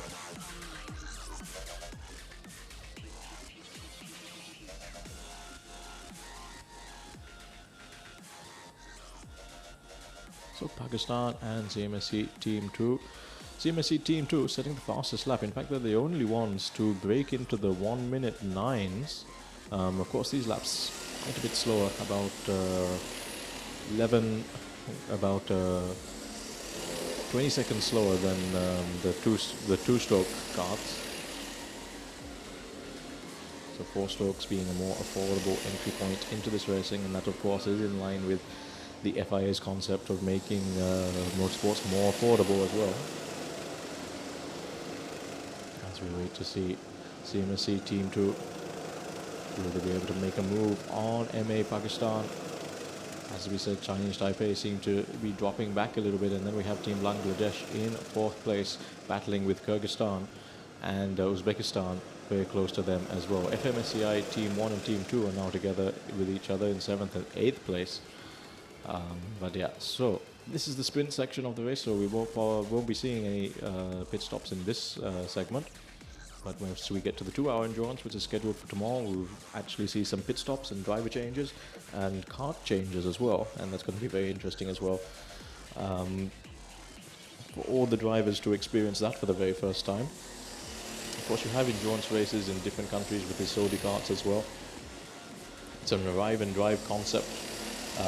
So basically you don't own the kart, but you can rock up and get an entry, and it makes things a lot easier, especially for newcomers or those who may have a few more financial commitments, to get started and still manage to enjoy motor racing to this very same level as everyone else. And this is also a great starting point as well, a great building block for anyone who wants to learn the basics of driving in these 4-stroke karts.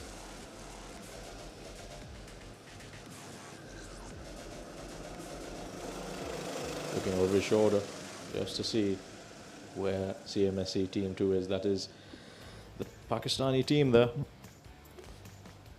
Now they've managed to break into the 1 minute 9:09:03s. Now, is that because the weight of the kart is coming down as they go lap after lap and the fuel levels are coming down consistently? But it looks like CMSC Team 2 is still hustling the back of Pakistan there.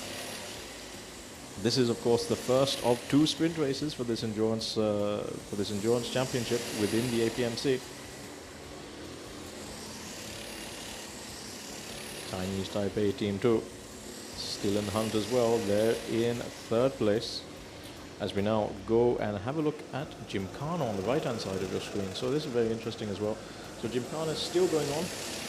Auto Jimkhana, so you can see there the Hyundai Grand i10s that we got together for this event. The concept, again, very similar to what you're seeing on the left-hand side of your screen. All arrive and drive things. So actually, it's only the karting, the 2-stroke sprint races that we witness karts being owned or karts being rented from the track. Everything else is an arrive and drive concept. An arrive and drive concept is you come here with the bare minimum of your equipment. So you have your race suit, your helmet, your gloves, and whatever, and you're given the vehicle that you're going to operate. So, for example, in Jimkhana, you're given equal cars. In karting slalom, you're given equal karts. And similarly with autocross, we have the brand new autocross karts, which are actually made in Sri Lanka.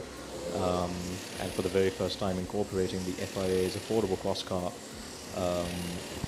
strategy in the region.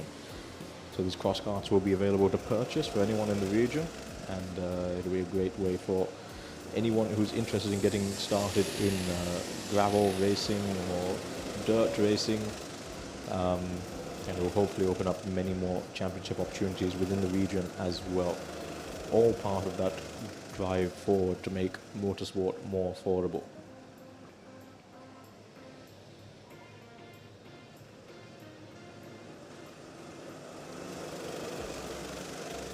Right, so what do we see here? We see a battle there between, couldn't get the numbers quite in time before we cut away, but right now we're looking at Team Pakistan and CMSC Team 2. Now we have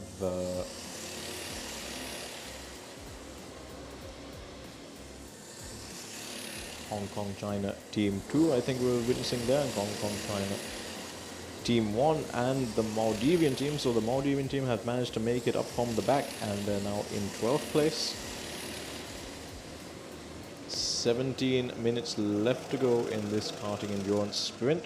So this is still an endurance race in many senses of the word, because the two-stroke races only go on for about 10 minutes, whereas this is a 25 to 30 minute sprint.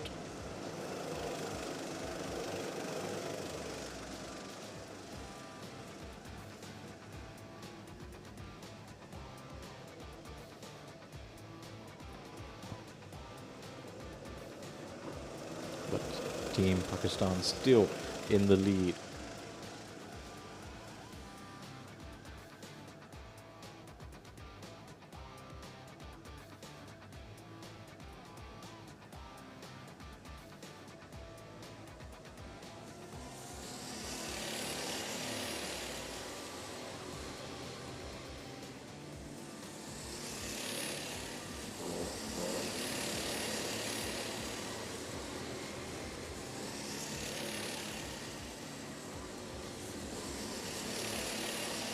So if you're watching along on YouTube, feel free to drop a comment in the comment section. Let us know which team you're cheering for, who you're supporting in this karting endurance sprint, and of course throughout the various other disciplines taking place today. We have 6 disciplines in total, 210 entrants in total. As we see, Team Pakistan, the driver from Team Pakistan, ducking down into the cart as much as possible there, trying to make himself a little bit more aerodynamic. They have set a very fast time of a 1 minute 9:09:03. As we see another battle there coming into the first corner, that looks like. As we cut away just before I can see, okay, there we go. So that looks like Hong Kong and Malaysia, Hong Kong, China and Malaysia. So Hong Kong, China, Team 2 and Team 1 battling with, Ram Maldives rather.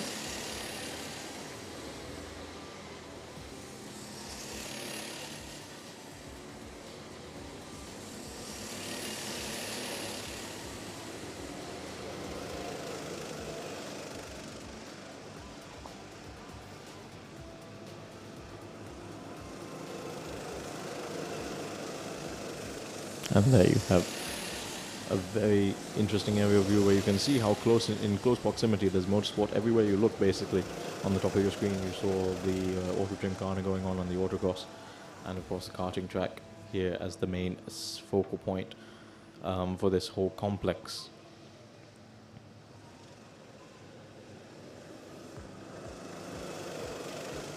So 4-stroke karting, very different to 2-stroke karting. You have in many ways less to worry about in terms of fouling the plugs if you are going at slow speeds, but of course they are slower. 4 strokes are slower than 2-stroke karts, as we see an overtake there, which looked like Hong Kong China Team 2, and back to the leading Pakistan team.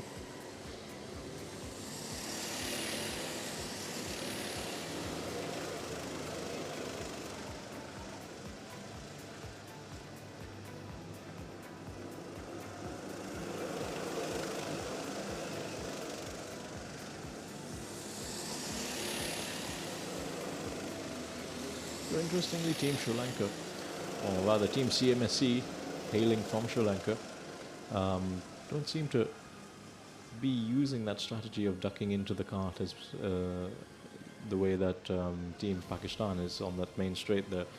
They're not, don't seem to feel the need to increase their aerodynamic efficiency that way.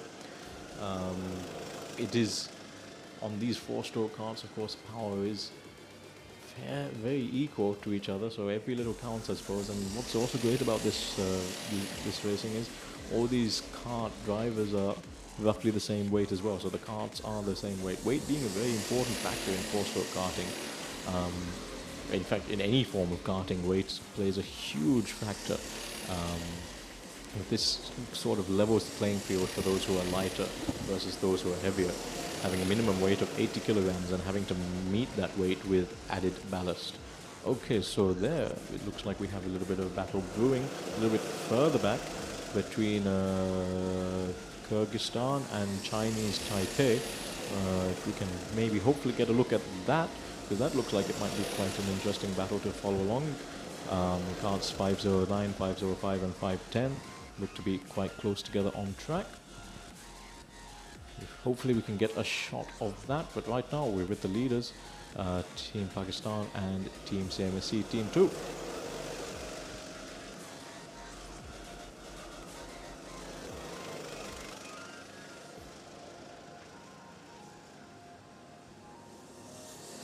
Just over 10 minutes to go in this race. There we have Hong Kong, China in kart number 502, trying to get past Ram Maldives. They've been trading places throughout this race. There towards the back of the grid, just as exciting as what's happening up front. Meanwhile, in third place is Chinese Taipei Team 2, fourth place AMS Kyrgyzstan, fifth place NAKF Uzbekistan, and in sixth place Team Bangladesh.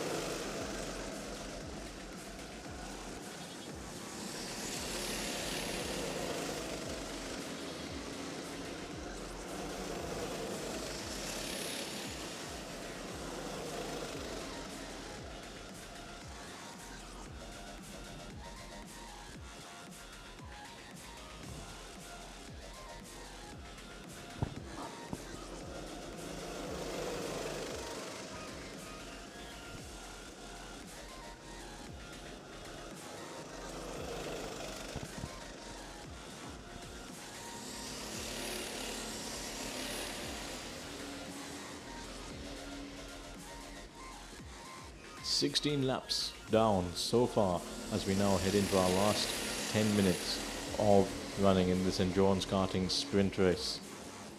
These Sodi karts, many of these, in fact, an absolutely brand new fleet. They're not even available to rental customers yet at this speed-based circuit. They will be from the 1st of October. But yeah, just launched just last month, just in time for this endurance championship race as well.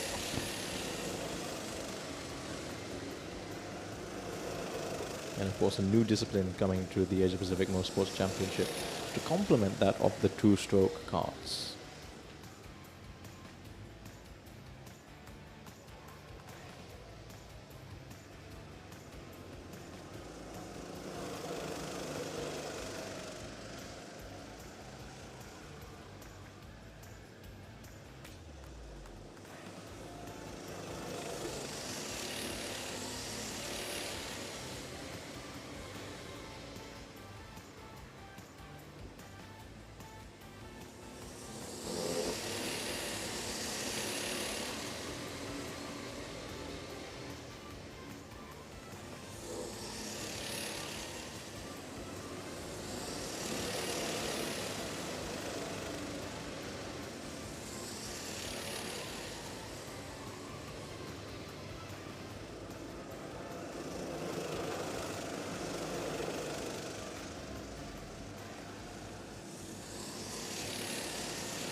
Some movements there, so they're obviously signaling to the pit crew there. Perhaps something wrong with the cart. Team CMSC, Team 2 seems to be dropping back a little bit from that of Pakistan. Are the tires going off? Is the engine just a little bit down on power, does he feel? As the carts get warmer, as the track gets warmer, as the atmosphere gets warmer, as we approach 2 o'clock local time.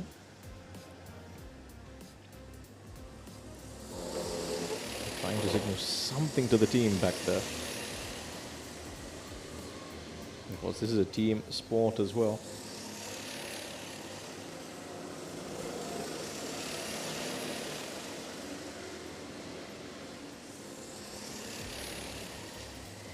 Taking part in this race, representing Team Bangladesh, you have Aham Rahman and Anta Bohian.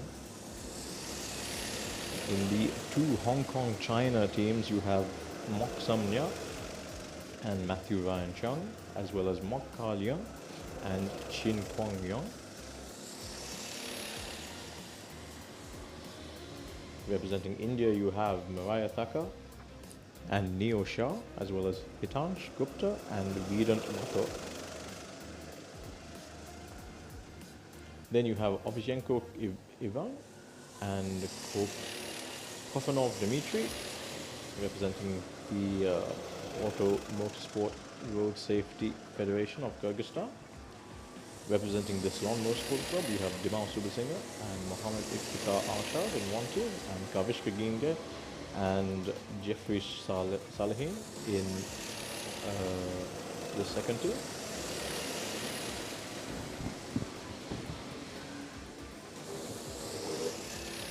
Representing Chinese Taipei, you have Huang Chi Nu and Bao Yongqing, as well as Wei Han Hyong and Shen Wei Chao. Then representing Uzbekistan is Amir Kamrev and Lee Sen Man. Then for Pakistan, leading so far, we have both Asif Khan Magsi and Abdul Hakim. And representing the Maldives, you have Sima Afzal and Jafar Nazim. And again, representing Team Bangladesh, you have Aham Rahman and Anta Bahayan.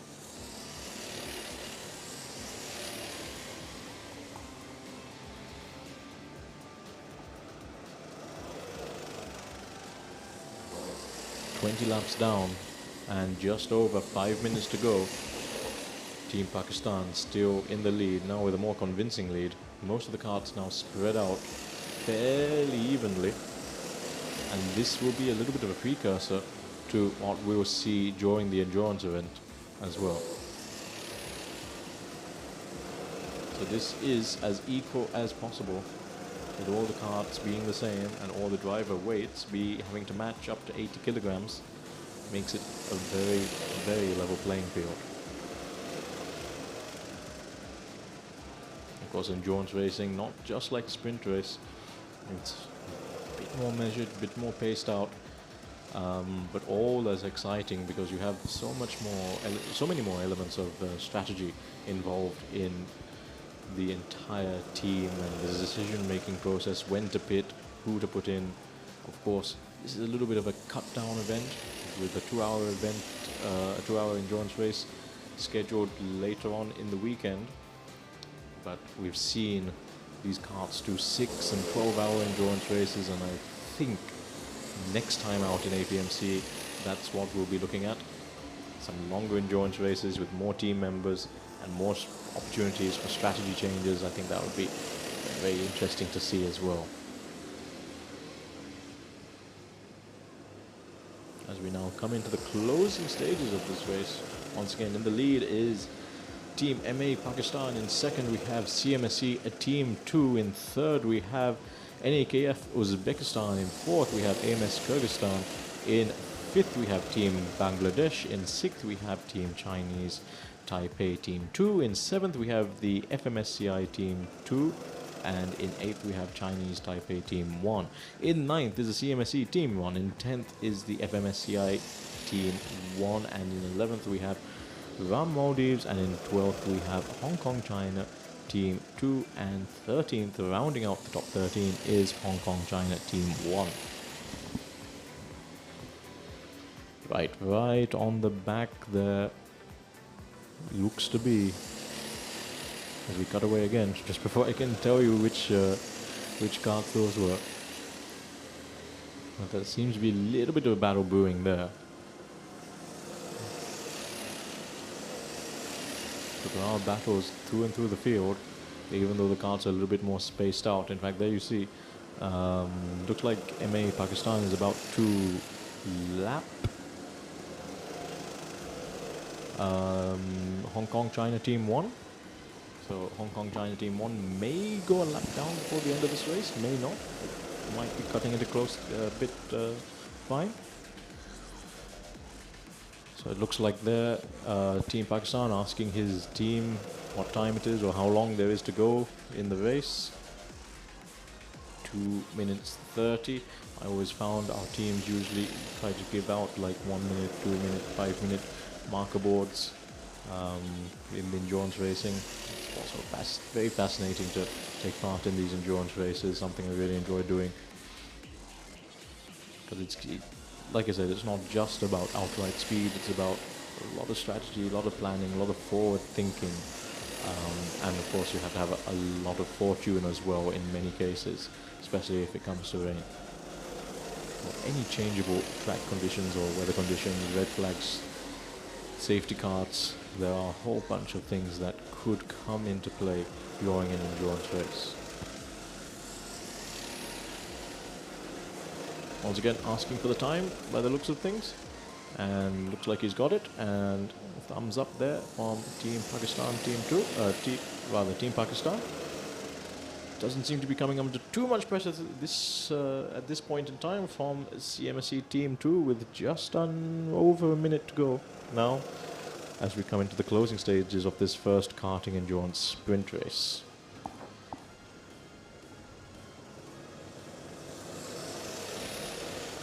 Later on, our next action will be the karting sprint heat 2 for the cadets and the seniors. That will be coming up shortly after this.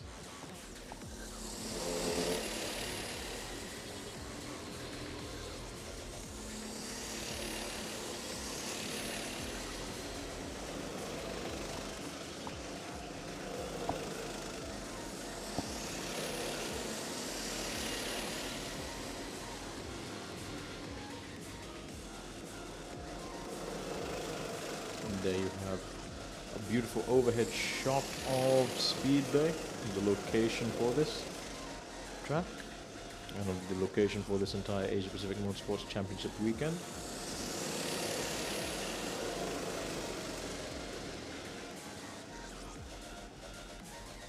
It's a very nice track to drive. I do encourage anyone to come and drive it if you're staying in Sri Lanka a little bit longer than the weekend, then by all means come down and drive the track. It's an experience you won't regret. It's a very nice track with elevation changes. You see here, this is the downhill section going into the chicane, and of course it's a purpose-built track as well. And it's great to see all these drivers taking to the track quite early. Okay, right, so is that team Pakistan about to lap their first... Yes, it is. So as predicted, just before the end of the race, because there's no more time to go, so this is the last lap, Team Pakistan is trying to lap Hong Kong China Team 1, and it doesn't look like they're aware of it. So luckily for them though, the checkered flag comes out, hand is being waved, because he was wondering why Team Hong Kong China Team 1 wasn't letting him go, I think. But thankfully didn't lose too much time there, and checkered flag waves for Team Pakistan, the winners of the first karting endurance sprint race today. We'll have the 2-hour endurance race coming up a little bit later on in the day. In second place we have CMSC Team 2, and in third place we have NAKF Uzbekistan. In fourth we have AMS Kyrgyzstan. Right, so that is your race. So let's have a look at some of the highlights. A lot of argy-bargy at the very beginning, everyone going everywhere, and like I said, making full use of those impact protectors that guard the wheels around this track, and really trying to push each other to make sure that they get the right, get their place on track, and perhaps pushing the limits of or the boundaries of what the regulations stipulate as a fair overtake. But I'm sure if there is anything, the marshals will have picked up on it, and that the reports will have been sent straight to the race director. And if need be, the stewards can have another look at that as well. There's some sideways action there as well going into the first corner, and we didn't see too much action during this race, but this will be a little bit of a precursor and a good way for these drivers to acclimatize themselves to long periods of running in this category of endurance. And it's another exciting addition to the Asia Pacific Motorsport Championship 2025 as well. So there are your victors. Team Pakistan.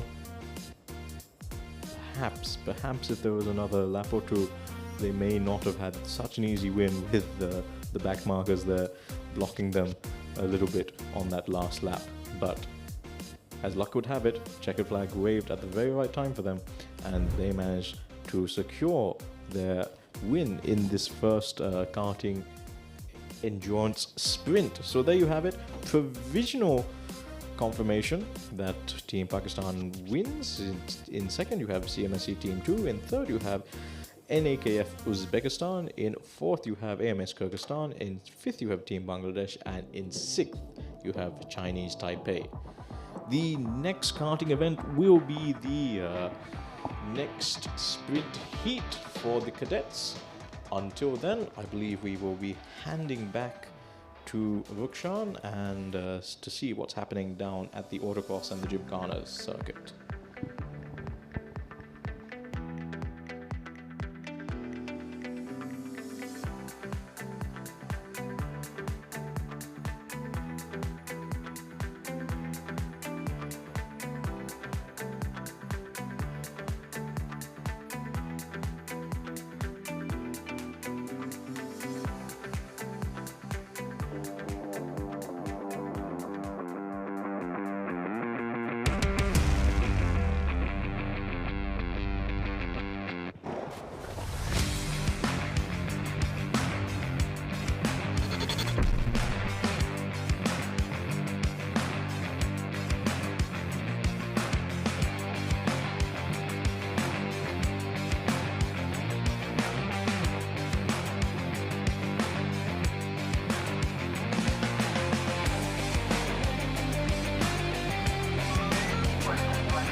All right, ladies and gentlemen, we go racing. That's a green light.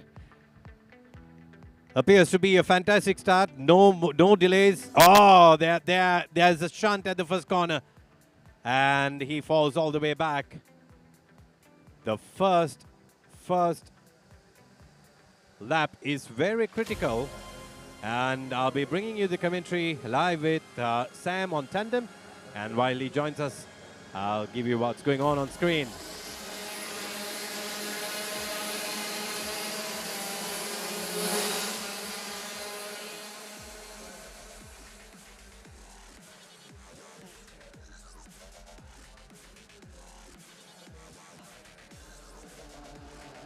This is junior event going on.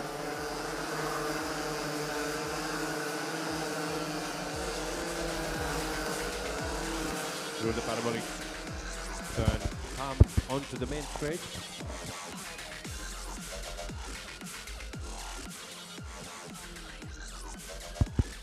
Wonderfully lining up one karter after the other. They all try to break away, which appears to give the race leader some breathing space.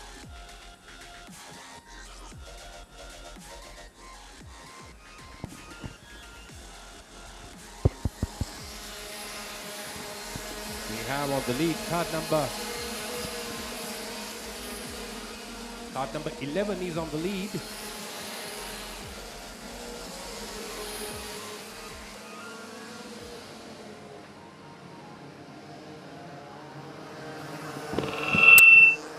You're witnessing X30 Cadet Heat 2, and the time is 2:48.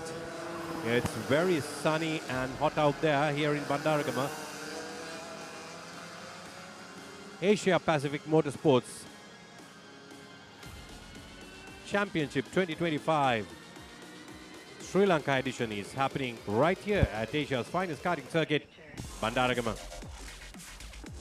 We have Sam. Sam, how is it going on at your end? Well, it's another great start there by Mason Alexandra Kwong. Once again, Chong Ka-hei in second place. This time, Alice Flo has managed to get up to third place, though. She came fourth last race. So, very great to see that. There you have it, car number 20 in third place. So, it's a Hong Kong, China top three once again, with Ashi Gupta from India in fourth place.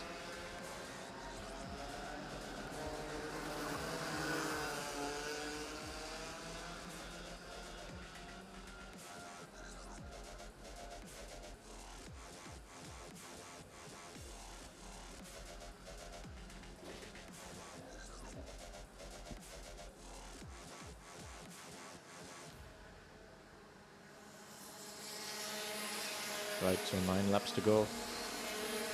Alexander Kwong looks back, tries to make sure that he can see who's behind him. There's still at quite a gap. Once again, as we saw last time, Chong Ka-hei a little bit on the back foot in this race. Alice Low a little further back there herself. And then we have Ashi Gupta, Carson Choi and Rehan Khan making up the next few places there.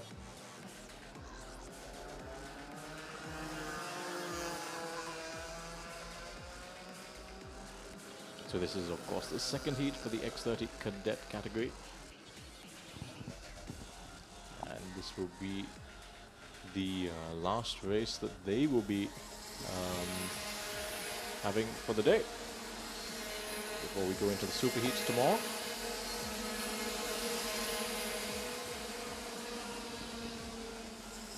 So heat 2, once again another maximum of 50 points on offer, as we see the karting slalom track getting ready at the bottom of your screen there.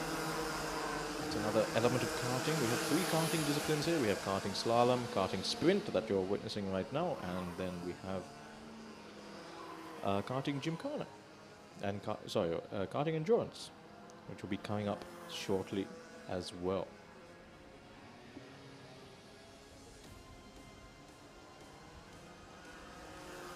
Ruksha?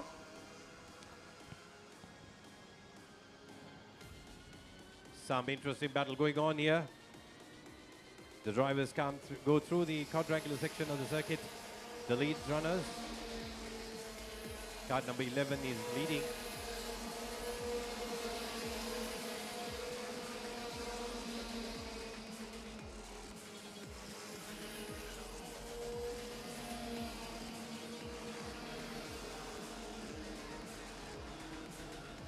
Up through the corkscrew and comes into the final corner, the parabol. It's very critical to get this exit right. That's when you have the best exit speed.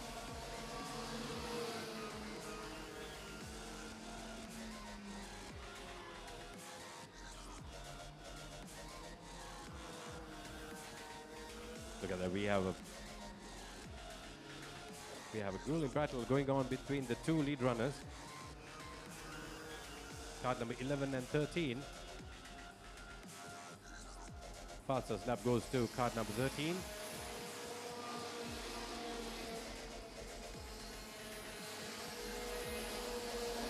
Chong Kahe now setting the fastest lap, 58.337. So still plenty to play for, 6 laps to go. But right now it looks like we're just focusing on the lead 2 battle, because this is what we came for and this is what we want to see. Alexander Kwong in the lead. Once again, Summei Alice Low in 3rd place. Carlson Choi in 4th. Rihan Khan, Rashid. And now the fastest lap goes back to Mason Alexander Kong with a 58.027. Very tantalizingly close to breaking into the 57s. Not quite yet though, as the day gets hotter and hotter. And we come into the last few events of this Saturday session. It's going to be interesting to see how much more faster these cars can go. The drivers really have a lot of confidence now throwing it into the corners. And they could. Yesterday was a pretty much wet session for a lot of these drivers, and it was a bit of a learning experience for everyone, having to try and figure out the different wet line that you get in karting. And it's quite interesting to see them drifting around and trying to find the maximum limits of grip on the track. Quite a few newcomers as well. I've never driven this track before, having been literally thrown in at the deep end, having to figure that out. But so far so good. No concerns with the weather at the moment, as Alexander Kwong continues on in the lead and with the fastest lap of this session. 4 laps to go.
Three laps to go. Alexander Kong still in the lead.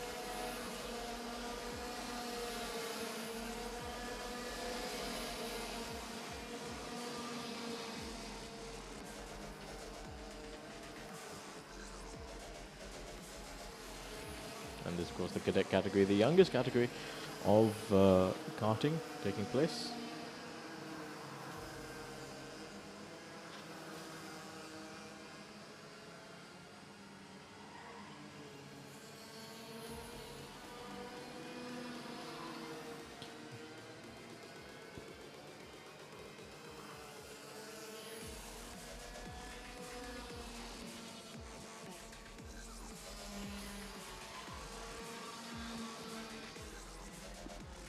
Once again, in this cadet category, it's a Hong Kong, China, 1, 2, 3. Alexander Kong, Chong Ka-hei, and Sumro Alice Cho, all hailing from Hong Kong. And the same goes. It's actually a Hong Kong, China top 4 with Carson Choi now in 4th place, rounding out that top 4. In 5th we have Rehan Khan Rashid.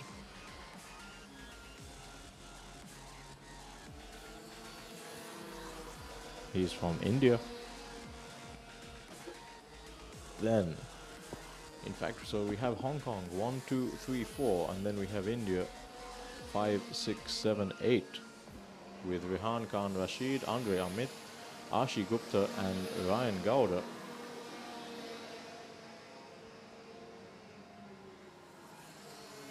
As we see the Gao getting very close to the back of that back marker in front. Now that's going to cause some issues perhaps.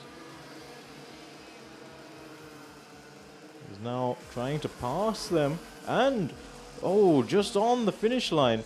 A little bit of argy-bargy there, but Alexander Kwong looks like he comes across the line and takes the win there, but that didn't look so great there. So I think that was a back marker at the back there who just got in the way at the checkered flag.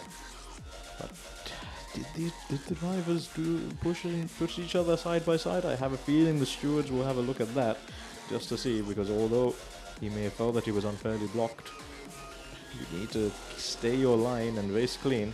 So that'll be an interesting one to have a look at in the replay. But as it stands, the podium for this race, Heat 2 of the cadet category, goes to Hong Kong 1, 2, 3.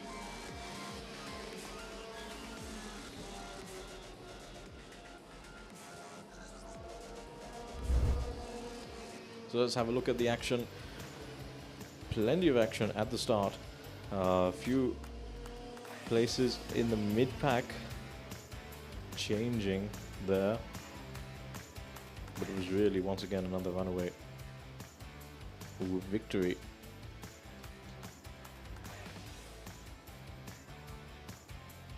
For Alexander. And in second place, we had Chong Ka-hei. But great to see Summe Alislo making it to the podium on that race provisionally, and that's what I was talking about. So it looked like very close at the end there between first and second, but that back marker there perhaps getting in the way on the finish line itself. So provisional confirmation that you have Mason Kwong in winning the second heat of the cadet category, Chong Ka-hei in second, Summe Alislo in third, Carson Choi in fourth, Rehan Rashid in fifth, and Andre Amit in sixth.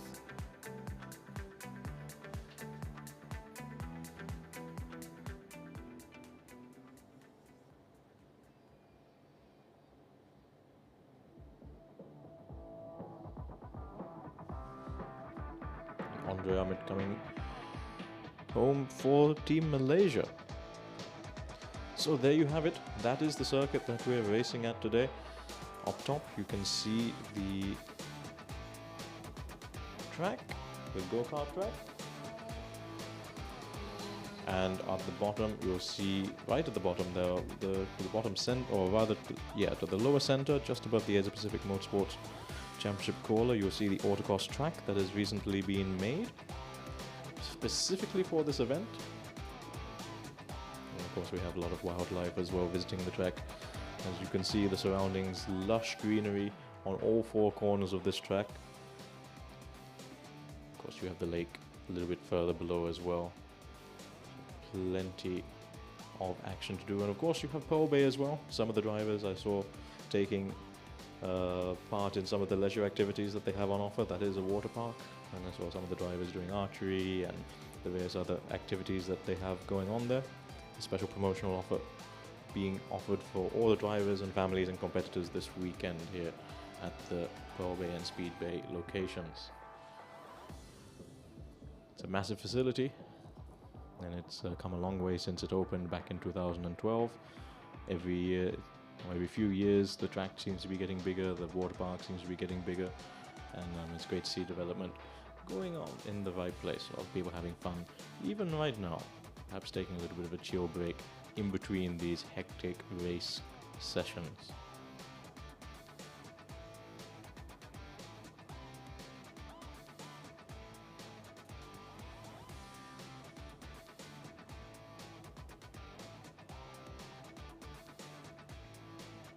And of course, a huge thank you to our sponsors, who without them this event wouldn't be possible. We have Eastwind Logistics, Hyundai Advance Auto, obviously providing the Hyundai Grand i10 cars, the Sri Lankan assembled Hyundai Grand i10 cars, which take part in the Jimkhana discipline.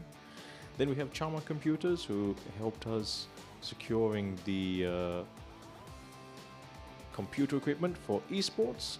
Next Level Racing, our primary sponsor for esports, providing their rigs, Barrister Tea and Barrister Coffee and Akbar Tea. Right, so we have the next race, which is about to get underway, and that is the karting sprint Heat 2 for the seniors.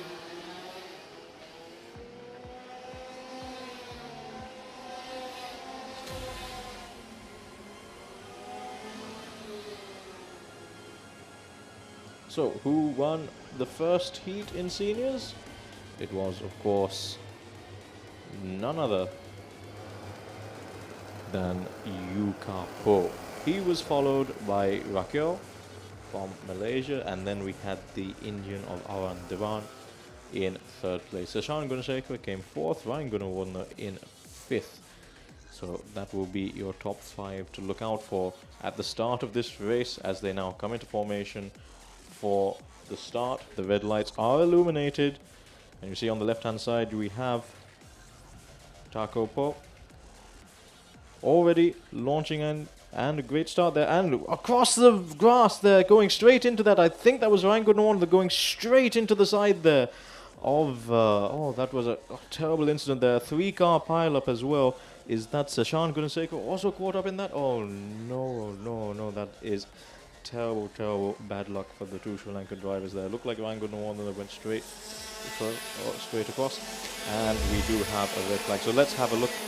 As we have a look at the replay, there's a red flag, huge impact there. So that was that Ryan that went into the side, straight into the side there of, I think, Arvan, and Seshan also, by the looks of it, got caught up in that as well. Oh dear. Okay, let's have a look at the formation. Let's see if I got my if I was right with who that was. Yeah, that's not the kind of race, but luckily everyone seemed to get away with minimal injuries. So a red flag has been called. The cars will line up once again on the grid and get ready for a race restart. So hopefully, if the chassis aren't damaged, that they can redo that. So let's have a look again. Yes, we'll go straight into the side there. Very unfortunate. Of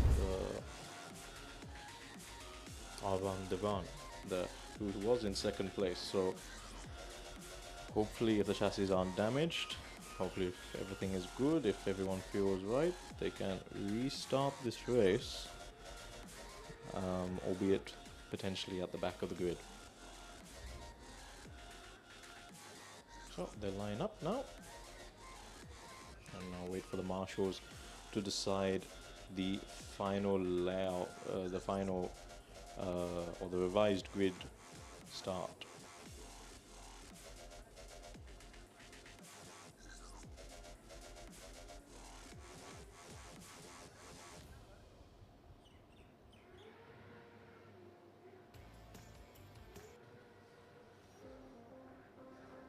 So Yuka Po managed to get away with that one. he remains on pole position. And we'll shortly see who else manages to refilter and get onto that restart grid.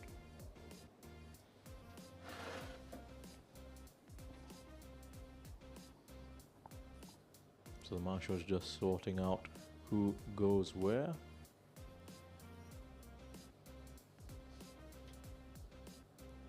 That is Rakil Zarif, I think, pushing their cart back. At the back there, cart 214, Akshat Mishra.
So as a reminder of how things worked out, so actually that was Rakil, I think, that got caught up in that first lap incident, but he's managed to get his cart back and he's pushed that back to the start line, so he will restart the race in P2.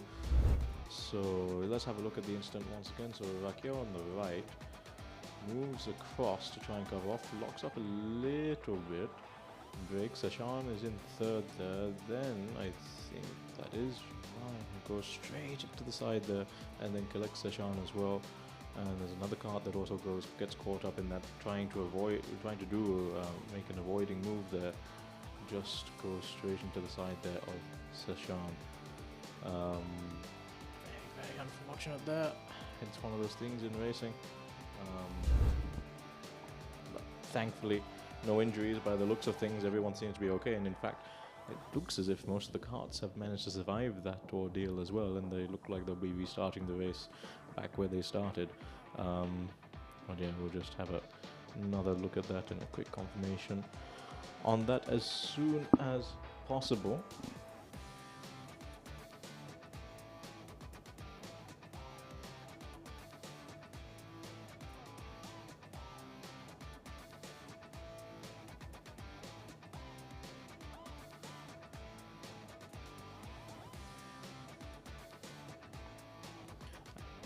And while we wait for this, we'll just go for a quick commercial break. Stay tuned, and we'll be back again shortly for the race restart.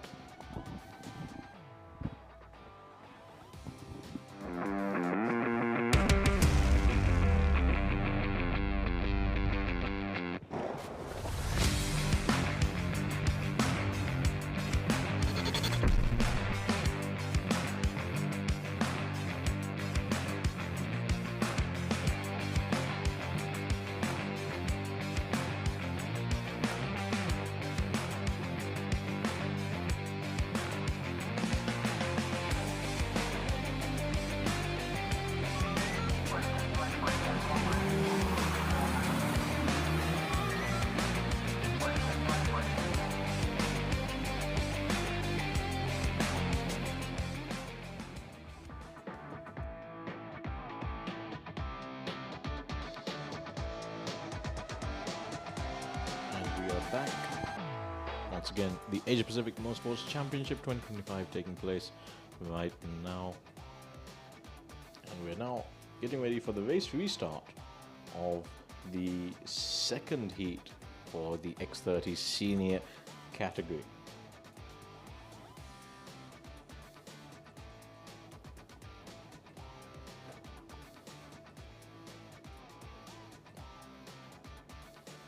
So the marshal is just making sure everyone's where they should be.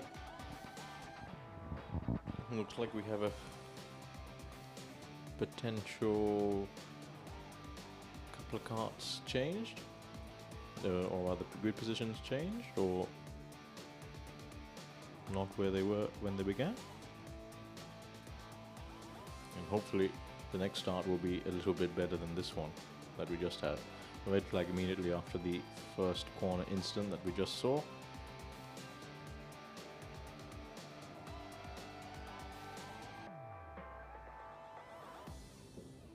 So there you have Sashan Gonzaga on the left. On the right hand side you have Paco Sarmiento. Towards the back there